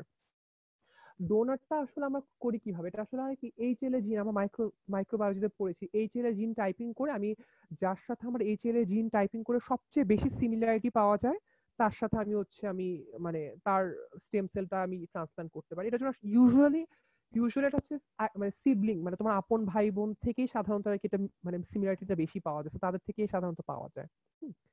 আচ্ছা, আরটা হচ্ছে সিনজেনিক মানে ফ্রম আইডেন্টিক্যাল টুইন। ঠিক আছে, তো এই 3 ভাবে আমরা করা যায়। বাট এটা অনেক কমপ্লিকেটেড প্রসেস। কেন কমপ্লিকেটেড প্রসেস? কারণ যেহেতু আমি একটা ফরেন জিনিস আমার বডিতে ইনসার্ট করছি, তার আগে আমাকে সেই মানুষের বডির সবগুলা লিম্ফোসাইট ধ্বংস করে দিতে হবে। কারণ লিম্ফোসাইট ধ্বংস না করে লিম্ফোসাইট গুলো তো সেই ফরেন সেলের সাথে রিয়াকশন করে ওটাকে ফরেন অ্যান্টিজেন হিসেবে ট্রিট করে সাথে অ্যান্টিবডি রিয়াকশন করে একটা মানে সিভিয়ার হয়ে যাবে। সো এই জন্য অনেক পেশেন্ট গুলোকে অনেক ইমিউনো কম্প্রোমাইজ করে নিতে হয়, রেডিয়েশন বা কেমোথেরাপি দিয়ে ইমিউন সিস্টেমটাকে ডিস্ট্রয় করে নিতে হয় আর কি। অনেক কমপ্লিকেটেড। বাট এটা এই জন্য বললাম এই ক্ষেত্রে বিকজ হচ্ছে এই যে it is the only cure for patients with thalassemia. It offers 80 to 87% probability of cure. এটা ইম্পর্টেন্ট। কিন্তু সমস্যা যেটা বললাম যে requires a matched sibling donor, তারপর significant mortality and rejection risk, graft versus host reaction হয় বেশি করে, তারপর হচ্ছে এক্সপেন্সিভ অনেক, তো সবার জন্য অ্যাফোর্ড করা পসিবল না। বাট এটা যে জানার জন্য হচ্ছে definitive treatment for thalassaemia is HSCT. আচ্ছা, so I am almost at the end of the session. আচ্ছা, কন্টেন্টের ইয়েগুলো তো আমি দিচ্ছি, আমি একটা ইম্পর্টেন্ট জিনিস বলি, সেটা হচ্ছে ফিডব্যাক। আচ্ছা, আজকের যে সেশনটা আমি যে কন্টেন্ট আমি চেষ্টা করেছি পড়ে আপনাদের কাছে শেয়ার করার জন্য। সো আপনারা একটা অনেস্ট আমাদের গ্রুপে সম্ভবত একটা পোস্ট দিবে আর কি যে মানে সেশনটা কেমন লেগেছে বা কি হয়েছে। সো আপনারা আপনাদের অনেস্ট ফিডব্যাক অবশ্যই ওখানে দিবেন, আমি সেটা রিকোয়েস্ট করবো। ভালো লাগলেও সেটা বলবেন, বা যদি মনে হয় যে মানে যেটা খারাপ লেগেছে সেটাও বলবেন, যাতে আমি যদি ফার্দার কখনো ক্লাস নিই তাহলে সেখানে আমি কারেকশন করতে পারবো আর কি। তো আমি কাইন্ডলি সবাইকে রিকোয়েস্ট করবো যে আপনাদের feedback is very very important to us. So please let us know how you felt about the session. So কোনো কনস্ট্রাকটিভ কোনো ক্রিটিসিজম থাকলে, বা এই জিনিসটা ভালো লাগেনি, বা এই জিনিসটা ভালো লেগেছে, বা এই জিনিসটা এভাবে করলে হয়তো বেটার হতো, সো প্লিজ মানে late us no your feedback আর কি। সো আমাদের গ্রুপে সম্ভবত থ্রেড খোলা হবে, বা ইফ ইউ ওয়ান্ট আমাকে পার্সোনালিও বলতে পারেন আর কি। বাট গ্রুপে থ্রেড খোলা হবে, ওখানে সবাই কমেন্ট করলে সবাই দেখতে পারবে এবং আমরা সবাই শিখতে পারবো আর কি ওখান থেকে। আর হচ্ছে হ্যাঁ, আর যদি কোনো কন্টেন্ট আমি যেগুলো বলেছি এখানে যদি কারোর কোনো ডাউটস থাকে, বা if you have any second thoughts regarding the content that was shown here, so please let me know. আমি তাহলে ওইভাবে যদি ভুল থাকে আমি কারেকশন করে নিবো আর কি। আচ্ছা, আমার মনে চ্যাটে কিছু কোয়েশ্চেন্স আছে, আমি একটু জাস্ট কোয়েশ্চেন্স গুলো একটু দেখি। হ্যাঁ, আমি যদি পারি আমি আনসার করব। আচ্ছা, আমি একটু শুরু থেকে দেখি আর কি। আচ্ছা, আচ্ছা ভাই একটু স্লো গেলে ভালো হতো। আচ্ছা, এটা তো এখন দেখলাম আর কি। কোয়েশ্চেন, আচ্ছা কোয়েশ্চেন, আচ্ছা এখানে একটা হচ্ছে RDW, haemoglobin A, thalassaemia alpha beta চেনের মিউটেশন। আচ্ছা ঠিক আছে, আচ্ছা আমি দেখছি। আচ্ছা প্রথমে শুরু থেকে আসি। আরডিডব্লিউ বলতে আমি বুঝিয়েছি হচ্ছে রেড সেল ডিস্ট্রিবিউশন উইথ, মানে রেড ব্লাড সেল যেগুলো আছে সেগুলার হচ্ছে সাইজের ভ্যারিয়েশন গুলা কিরকম সেটা আমি দেখি হচ্ছে আরডিডব্লিউ দিয়ে। নর্মাল কন্ডিশনে রেড ব্লাড সেলগুলোর সাইজ একই রকম থাকে, সবগুলা সিমিলার সাইজের থাকে, তাই আরবিডব্লিউটা ওটাকে আমি নর্মাল বলি বা একটা রেঞ্জের মধ্যে থাকে। বাট যখন নিউট্রিশনাল কোনো অ্যানিমিয়া হচ্ছে বা থ্যালাসেমিয়া হচ্ছে তার, তখন হয় কি কিছু সেল হয় মাইক্রোসাইটিক, কিছু সেল হয় ছোট, ম্যাক্সিমাম সেলই ছোট বা বড় হয়, কিছু সেল হয় একটু অ্যাবনর্মাল, মানে অন্য অন্য শেপের বা অন্য সাইজের, কিছু সেল থাকে নর্মাল, মানে একটা মিক্সচার থাকে, নর্মাল ছোট বড় অ্যাবনর্মাল সব ধরনের ভ্যারিয়েশন থাকে। তো এতগুলা ভ্যারিয়েশনের সাইজ থাকলে হয় কি, মানে ডিস্ট্রিবিউশন উইথ মানে ওয়াইডলি ডিস্ট্রিবিউটেড মনে হয়, মানে মনে হচ্ছে তাদের ডিস্ট্রিবিউশনের ভ্যারিয়েশনটা অনেক বেশি। তো এই জিনিসটা আর কি হয়, ঠিক আছে। তো এটা আরডিডব্লিউর বেসিক কনসেপ্ট, যে আমার আসলে নর্মালি হচ্ছে মানে একটা লিমিটেড রেঞ্জ, কারণ সবগুলো সেলই একই রকম সাইজে থাকে, বাট এইসব কেসে আর কি সবগুলো আর কি হচ্ছে অনেক মানে অনেক সাইজে ভ্যারিয়েশন থাকে, ঠিক আছে। আচ্ছা এটা গেল। আর হিমোগ্লোবিন এসটা আমি একটা জিনিস বলেছিলাম যে হিমোগ্লোবিন এস এর এটা হচ্ছে আচ্ছা এর আগের কোয়েশ্চেনটা কে করেছিল, সাদমান নূর অনিকার কি আরডিডব্লিউ। ভাই হোপ দিস ক্লিয়ারস ইওর কোয়েশ্চেন, যদি আরো ফার্দার ইয়ে থাকে আমাকে তুমি চ্যাটে লিখতে পারো, সমস্যা নাই। আচ্ছা তো তাসলিমার কোয়েশ্চেন হচ্ছে হিমোগ্লোবিন এসটা একটু রিপিট করতে। আচ্ছা হিমোগ্লোবিন এস নিয়ে আমি যেটা বলেছিলাম যে হিমোগ্লোবিন এসটা হচ্ছে is a type of qualitative defect. হ্যাঁ, এটা সিকেল সেল অ্যানিমিয়ার ক্ষেত্রে এটা থাকে। তো এটা সমস্যাটা কি, তো যখন আমাদের বডিতে কোনো অক্সিজেন ডেফিসিয়েন্সি হয়, তখন হিমোগ্লোবিন এস এর মধ্যে যেটা একটা অ্যাবনর্মাল হিমোগ্লোবিন কিছু স্ট্রাকচারাল চেঞ্জ হয়। চেঞ্জটা কি হয়, এখানে একটা পলিমারাইজেশন কেমিক্যাল রিয়াকশন হয়ে কিছু ক্রিস্টালাইন স্ট্রাকচার তৈরি হয় ভিতরে। হ্যাঁ, ওই স্ট্রাকচার গুলা হচ্ছে ওই রেড ব্লাড সেলের ভিতরেই তো তৈরি হচ্ছে, তাই রেড ব্লাড সেলের মেমব্রেনটাকে ড্যামেজ করে। তো মেমব্রেনটাকে ড্যামেজ করে তখন হচ্ছে রেড ব্লাড সেলটা মানে শেপটা অল্টার্ড হয়ে যায়, মানে সিকেলের মতো, মানে কাস্তের মতো হয়ে যায় আর কি, নর্মাল বাইকনভেক্স শেপটা থাকে না। এবং এই শেপটা চেঞ্জ হওয়ার কারণে কি সমস্যা হয়, একটা তো তার লাইফ স্প্যান কমে যায় কারণ সে বেশি ভালনারেবল হয় টু হিমোলাইসিস, আর আরেকটা চেঞ্জ হয় কি সে হচ্ছে মানে মাইক্রো সার্কুলেশন মানে ছোট ব্লাড ভেসেলকে ব্লক করে, ঠিক আছে। তো এইটাই মানে বেসিক্যালি হিমোগ্লোবিন এসিস হচ্ছে এটা, মানে সিকেল সেল অ্যানিমিয়াটা হয় অক্সিজেন কমে গেলে হিমোগ্লোবিনের মধ্যে কিছু কেমিক্যাল রিয়াকশন হয়ে রেড ব্লাড সেলের মেমব্রেনটা ডিস্টোর্টেড হয়ে যায় বা নষ্ট হয়ে যায়, নষ্ট হয়ে একটা সিকেলের মতো একটা শেপ আকৃতি ধারণ করে, যেটার কারণে তার হচ্ছে ইয়ে হয় কি বলে মাইক্রো সার্কুলেশন ব্লক হয়। So Taslima hope this answers your question, তোমার যদি ফার্দার কোনো মানে ইয়ে থাকে প্লিজ লেট মি নো। আচ্ছা সাদমানুর আরেকটা আরেকটা কোয়েশ্চেন, আলফা থ্যালাসেমিয়া আলফা আর বিটা জিনটার মিউটেশনের ব্যাপারটা আরেকবার রিপিট কর। আচ্ছা শুনো, মিউটেশন আমি বলি, জিন মানে কি, জিনের কাজ হচ্ছে প্রোটিন তৈরি করা। আমাদের বডিতে জিন ও প্রত্যেকটা জিন প্রত্যেকটা স্পেসিফিক প্রোটিন কোড করার জন্য সিগন্যাল দিবে। তো জিনের মিউটেশন বলতে হয় কি, এখন আলফা গ্লোবিন চেইন এটা এক ধরনের প্রোটিন, তাই তো, এটার জন্য আমাদের বডিতে স্পেসিফিক আলফা জিন আছে, তাই তো। বিটা গ্লোবিন চেইনের জন্য আমাদের বডিতে স্পেসিফিক বিটা গ্লোবিন জিন আছে। তো এই আলফা জিন বা বিটা জিন, যে জিনগুলা এই প্রোটিনগুলোকে তৈরি করে, সেই জিনগুলোর মধ্যে যদি কোনো মিউটেশন হয় বা কোনো অল্টারেশন হয়, তাহলে সে এই প্রোটিনগুলো ঠিক মতো তৈরি করতে পারবে না, বা প্রোটিনগুলো সে হচ্ছে মানে একটু ডিস্টোর্টেড ওয়েতে তৈরি করবে, ঠিক আছে। এটা হচ্ছে সমস্যা। এখন যেটা আমি বললাম বিটা জিনের ক্ষেত্রে হয় কি, যে জিনটা রেসপন্সিবল সেখানে হচ্ছে পয়েন্ট মিউটেশন হয়ে জিনটার স্ট্রাকচার চেঞ্জ হয়ে যায়, যার কারণে সে নর্মাল প্রোটিন তৈরি করতে পারে না। আর আলফা চেইনের ক্ষেত্রে যে জিনটা রেসপন্সিবল সেই জিনটা ডিলিটই হয়ে যায়, জিন না থাকলে তো সেখান থেকে প্রোটিন আসার সম্ভাবনাই নাই। সো সেটা হয়, সো এটা হচ্ছে বেসিক। তো সাদমানুর অনেক hope this answers your question. So তোমার যদি আরো ইয়ে থাকে প্লিজ আমাকে পরে জানাও। আচ্ছা এরপর কি আছে, আচ্ছা আয়রন ডেফিসিয়েন্সি অ্যানিমিয়া থ্যালাসেমিয়া মাইনরটা রিপিট কর। আচ্ছা যেটা আমি বলছি, আচ্ছা এটা কোয়েশ্চেনটা করছে Nupur, thanks to you Nupur for this question. আমি একটু বলি, তো যেটা হয় আর কি আয়রন ডেফিসিয়েন্সি মানে এটা যেহেতু মাইক্রোসাইটিক হাইপোক্রোমিক অ্যানিমিয়া, দুটোই তো মাইক্রোসাইটিক হাইপোক্রোমিক অ্যানিমিয়া, এবং ওয়ার্ল্ড ওয়াইড সবচেয়ে common cause of microcytic hypochromic anemia হচ্ছে আয়রন ডেফিসিয়েন্সি অ্যানিমিয়া।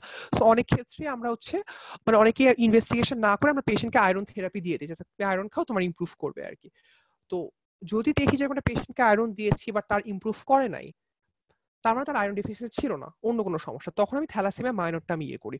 তো এটা ক্লিনিক্যালি বোঝার উপায় হচ্ছে কি, তো আমি যেটা বললাম যে থ্যালাসেমিয়া মাইনরের ক্ষেত্রে হিমোগ্লোবিন লেভেলটা নর্মাল অথবা মাইল্ডলি রিডিউস থাকে, মানে খুব কম চেঞ্জ হবে, কিন্তু সে পরিমাণে তার পিবিএফ এর চেঞ্জেস গুলো অনেক বেশি। মানে আমি বোঝাতে পারছি, মানে হিমোগ্লোবিনের যে চেঞ্জগুলো সেটা খুব অল্প। তো হিমোগ্লোবিন চেঞ্জ অল্প হলে লজিক্যালি তো পিবিএফ এর চেঞ্জও অল্প হওয়ার কথা, বাট সেখানে পিবিএফ এর চেঞ্জগুলো অনেক বেশি মার্কড। আর পিবিএফ এ তার বেশি অ্যানাইসোসাইটোসিস, বেশি মাইক্রোসাইটোসিস। তো এই জিনিসটা আসলে মানে মরফোলজিক্যালি মানে কোরিলেট করা যায় না। তো এইভাবে আমি ডিফারেন্সিয়েট করতে পারি। ঠিক আছে, অ্যানিমিয়া, আয়রন ডেফিসিয়েন্সি অ্যানিমিয়ার ক্ষেত্রে হিমোগ্লোবিন লেভেলের রিডাকশন আর হচ্ছে ওই পেরিফেরাল ব্লাড ফিল্মের চেঞ্জেস গুলো একটা সিমেট্রিক্যাল প্যাটার্নে যায়, যে এটা বেশি হলে ওটা বেশি হবে, এটা কম হলে ওটা কম হবে। বাট এই থ্যালাসেমিয়া মাইনরের ক্ষেত্রে পিবিএফ চেঞ্জেস গুলো অনেক মার্কড হয়, মানে ডিসপ্রপোর্শনেট হয় টু হিমোগ্লোবিন লেভেলস। এটা একটা। আর আরেকটা জিনিস বলছি, তো থ্যালাসেমিয়া মাইনর যেটা, ওখানে হিমোগ্লোবিন এফ আর A2, মানে হিমোগ্লোবিন এফ তো হ্যাঁ A2 লেভেলটা একটু রেজ থাকে। A2 লেভেলটা আমি নর্মালি পড়ছি লেস দেন 3%, তো এটা নর্মাল। আর ওখানে হচ্ছে গ্রেটার দেন 4% বা গ্রেটার দেন 4.5% হতে পারে আর কি। ঠিক আছে, তো এই লেভেলগুলো আসলে ইয়েতে আয়রন ডেফিসিয়েন্সিতে ইয়ে হয় না। আচ্ছা ভাই, উৎপল লিখেছে ভাইয়া শেষে বেসিক কনসেপ্ট সামারি একটু রিক্যাপিচুলেট করেন। আচ্ছা এটা আমি করছি। থ্যালাসেমিয়া আয়রন ডেফিসিয়েন্সি দুটোতে মাইক্রোসাইটিক কেন? আচ্ছা মাইক্রোসাইটিক হয় কেন এটা বলি। আয়রন ডেফিসিয়েন্সিতে কি হয়, আয়রন নাই, আমার র মেটেরিয়াল নাই, তখন র মেটেরিয়াল কম, তাহলে তো আমি নর্মাল সাইজের জিনিসটা বানাতে পারবো না। আমাকে কম জিনিস দিয়ে আমাকে বেশি জিনিস, মানে কম উপকরণ দিয়ে আমাকে বেশি জিনিস বানাতে হচ্ছে। তাহলে জিনিসগুলো আমার সাইজে হচ্ছে ডেফিনেটলি আর কি, সাইজগুলো আমি নর্মাল সাইজ দিতে পারবো না, ছোট সাইজ দিতে হবে। থ্যালাসেমিয়া তো একই জিনিস আর কি। এখানে আমার একটা হচ্ছে আন্ডার হিমোগ্লোবিনাইজেশন। তো এখন হিমোগ্লোবিনাইজেশন কম, তার অক্সিজেন নিয়ে কম, যে কম্পেনসেটরি চেঞ্জেস গুলো হচ্ছে আর কি এখানে, তার কারণে বোন ম্যারোকে খুব বেশি মানে এফোর্ট দিতে হচ্ছে, মানে খুব বেশি ড্রাইভ চলতেছে, অনেক স্ট্রেস পড়তেছে। কারণ সে তখন আর নর্মাল সাইজের এটা ছাড়তে পারতেছে না, তখন সে অ্যাবনর্মাল বা ছোট সব ধরনের সাইজ যা পারতেছে সে হচ্ছে সেগুলো দিয়ে হচ্ছে কন্ডিশন ইয়ে করতে পারতেছে। ঠিক আছে। আচ্ছা তাহলে এটা গেল। আচ্ছা আরেকটা কোয়েশ্চেন ছিল, আচ্ছা এটা আমি মিস করছি আর কি, how will the silent career know about the condition. আচ্ছা সাইলেন্ট ক্যারিয়ারের ক্ষেত্রে, এখন সাইলেন্ট ক্যারিয়ার তো হচ্ছে আমি যেটা বললাম, এটা তো একটা জেনেটিক ফিনোটাইপটা আর মানে জিনোটাইপটা একটু ডিফারেন্ট, তাই তো? এই ক্ষেত্রে আর কি, তো ইলেকট্রোফোরেসিস করলে, যেরকম আমি হিমোগ্লোবিন ইলেকট্রোফোরেসিস করলে আমার তো মানে অ্যাবনর্মাল রেজাল্ট আসবে। যেরকম আমি বলেছি থ্যালাসেমিয়া মাইনর হলে হিমোগ্লোবিন A2 লেভেলটা বেশি থাকবে আর কি। তো haemoglobin electrophoresis could be one of the ways যেখানে সাইলেন্ট ক্যারিয়ারটা বুঝতে পারবে। ঠিক আছে, তো এটা আর কি। আচ্ছা আরেকটা জিনিস কোয়েশ্চেন ছিল আর কি, ও তাসনিমার কোয়েশ্চেন তাহলে বোঝাতে পারছি যে কেন মাইক্রোসাইটিক হয়। তুমি একটু রেসপন্ড করো যদি তোমার কাছে মনে হয় যে মানে আরো ফার্দার ক্লারিফিকেশন আর বেসিক একটা সামারি আর কি। আচ্ছা সামারি বলতে আসলে কি, আমি একদম মানে জাস্ট পরীক্ষার জন্য যা যা আর কি ইয়ে হয় আমি সেটা জাস্ট একবার রিপিট করি, ওটাই বলে দিই একদম শর্ট করে আর কি 2 মিনিটে। আচ্ছা পরীক্ষার জন্য আসলে থ্যালাসেমিয়া থেকে যেটা জিজ্ঞেস করে হচ্ছে, আরেকটা মেসেজ আসছে। আচ্ছা পরীক্ষা থেকে আমি বলি, পরীক্ষার মধ্যে কি কি জিজ্ঞেস করবে, হিমোগ্লোবিনোপ্যাথি আর হচ্ছে থ্যালাসেমিয়া ডিফারেন্স কি। একদম সহজ উত্তর, হিমোগ্লোবিনোপ্যাথিতে হচ্ছে কোয়ালিটেটিভ ডিফেক্ট আর থ্যালাসেমিয়াটা হচ্ছে কোয়ান্টিটেটিভ ডিফেক্ট, শেষ। ওখানে হচ্ছে স্ট্রাকচারে ডিফেক্টিভ হিমোগ্লোবিন তৈরি হয়, আর হচ্ছে থ্যালাসেমিয়াতে কি তৈরি হয়, থ্যালাসেমিয়াতে আমার হিমোগ্লোবিনের চেইনের সংখ্যা রিডিউস অথবা অ্যাবসেন্ট হয়। এটা একটা গেল, এটা একটা পরীক্ষায় প্রশ্ন আসে। তারপর বিটা থ্যালাসেমিয়া সবই জিজ্ঞেস করবে। তো বেসিক্যালি জিজ্ঞেস করে সিমটমস কি, তো অ্যানেমিয়া, জন্ডিস, হেপাটোস্প্লেনোমেগালি এগুলো পরীক্ষায় জিজ্ঞেস করে। তারপর জিজ্ঞেস করবে হচ্ছে মিউটেশন। আচ্ছা মিউটেশনটা একটু বলি, বিটা থ্যালাসেমিয়ার ক্ষেত্রে পয়েন্ট মিউটেশন আর আলফার ক্ষেত্রে হচ্ছে জিন ডিলিশন। বিটা থ্যালাসেমিয়ার ক্ষেত্রে ক্রোমোজোম 16, আলফার ক্ষেত্রে ক্রোমোজোম 11। এই তো এটা এটা গেল আর কি। আচ্ছা তারপর বিটা থ্যালাসেমিয়া থেকে জিজ্ঞেস করে যে কি কি ইনভেস্টিগেশন করব, কনফার্ম কিভাবে করবো, কনফার্ম করবো বাই হিমোগ্লোবিন ইলেকট্রোফোরেসিস। কি পাবো, ওখানে আমি পাবো যে ফিটাল হিমোগ্লোবিনটা অনেক বেশি, আর নর্মাল যেটা এ ওটা নাই বা খুব কম, আর A2 যেটা সেটা একটু বেশি, মানে নর্মাল থেকে একটু বেশি অথবা আর কি ভ্যারিয়েবল আর কি কমও হতে পারে, বাট মেইনলি হিমোগ্লোবিন এফটা অনেক বেশি। কনফার্ম করবো এভাবে। তারপর হচ্ছে পরীক্ষাটা জিজ্ঞেস করতে হবে হাইড্রোপস ফিটালিস আর এরিথ্রোসিস ফিটালিসের ডিফারেন্স কি। হাইড্রোপস ফিটালিসটা কিসের জন্য হয়, এটা টাইপ অফ আলফা থ্যালাসেমিয়া, যেখানে সবগুলো আলফা চেইন ডিলিটেড, বিটা চেইনগুলো একসাথে অ্যাগ্রিগেট করে একটা হিমোগ্লোবিন বার্ডস তৈরি করছে, যেটার কোনো অক্সিজেনের প্রতি এত অ্যাফিনিটি বেশি যে অক্সিজেন সেলের মধ্যে দিতে পারছে না, যার কারণে তার অক্সিজেন ডেফিসিয়েন্সি হয়ে ইন্টারইউটেরিন লাইফ থেকে তার গ্রোথ রিটার্ডেশন বা ইন্টারইউটেরিন ডেথ হয়ে যেতে পারছে। আর ইন কেস অফ হচ্ছে এরিথ্রোসিস ফিটালিসটা হয় কি, ওই মানে ব্লাড মানে মানে ব্লাড গ্রুপের মিসম্যাচের জন্য, RH গ্রুপের মিসম্যাচের জন্য, যে RH নেগেটিভ মায়ের RH পজিটিভ বাচ্চা হলে ওই ডি অ্যান্টিজেনটা যখন মায়ের বডিতে ঢুকবে, ডি অ্যান্টিজেন এগেইনস্টে মায়ের অ্যান্টিডি হবে। ওই অ্যান্টিডি হলে মায়ের যখন নেক্সট আবার প্রেগনেন্সি হবে, তখন ওই অ্যান্টিডিটা যদি নেক্সট বাচ্চাটাও পজিটিভ ব্লাডের হয়ে থাকে, ওই অ্যান্টিডিটা বাচ্চার ব্লাডে যাবে, বাচ্চার ব্লাডের ডি আর অ্যান্টিডি মিলে রিয়াক্ট করে বাচ্চার ব্লাড ক্লাম্পিং হয়ে যাবে। তো এটা পরীক্ষা জিজ্ঞেস করে। তো সামারি মোটামুটি এটাই আর কি।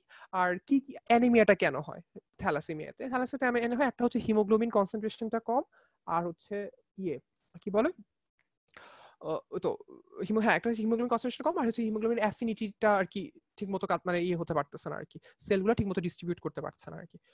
ঠিক আছে, তো মোরাললেস হচ্ছে এগুলাই কোয়েশ্চেন ছিল। সো আচ্ছা, যাই হোক, তুমি আরেকবার রিমাইন্ড করে দিই যে ক্লাসের যে কোনো ফিডব্যাক, যে কোনো কিছু একটু কাইন্ডলি আমাদেরকে একটু জানাবেন আর কি, আপনার যেরকম লাগে আর কি। So I'll be eagerly waiting for everyone's feedback. ও আর লাস্ট একটা জাস্ট একটা মেসেজ দিয়ে যাই আর কি, যেহেতু থ্যালাসেমিয়া পেশেন্ট, আমরা যেহেতু মেডিকেলে ইয়ে করি, আমাদের কাছে অনেক পেশেন্ট আসে থ্যালাসেমিয়ার। সো প্লিজ ডোনেট ব্লাড আর কি। So that's the take home message from my side. So আচ্ছা, ঠিক আছে, তাহলে আমি এখানেই শেয়ার করছি আর কি। সো আসসালামু আলাইকুম এভরিওয়ান। তো ভালো থাকেন সবাই।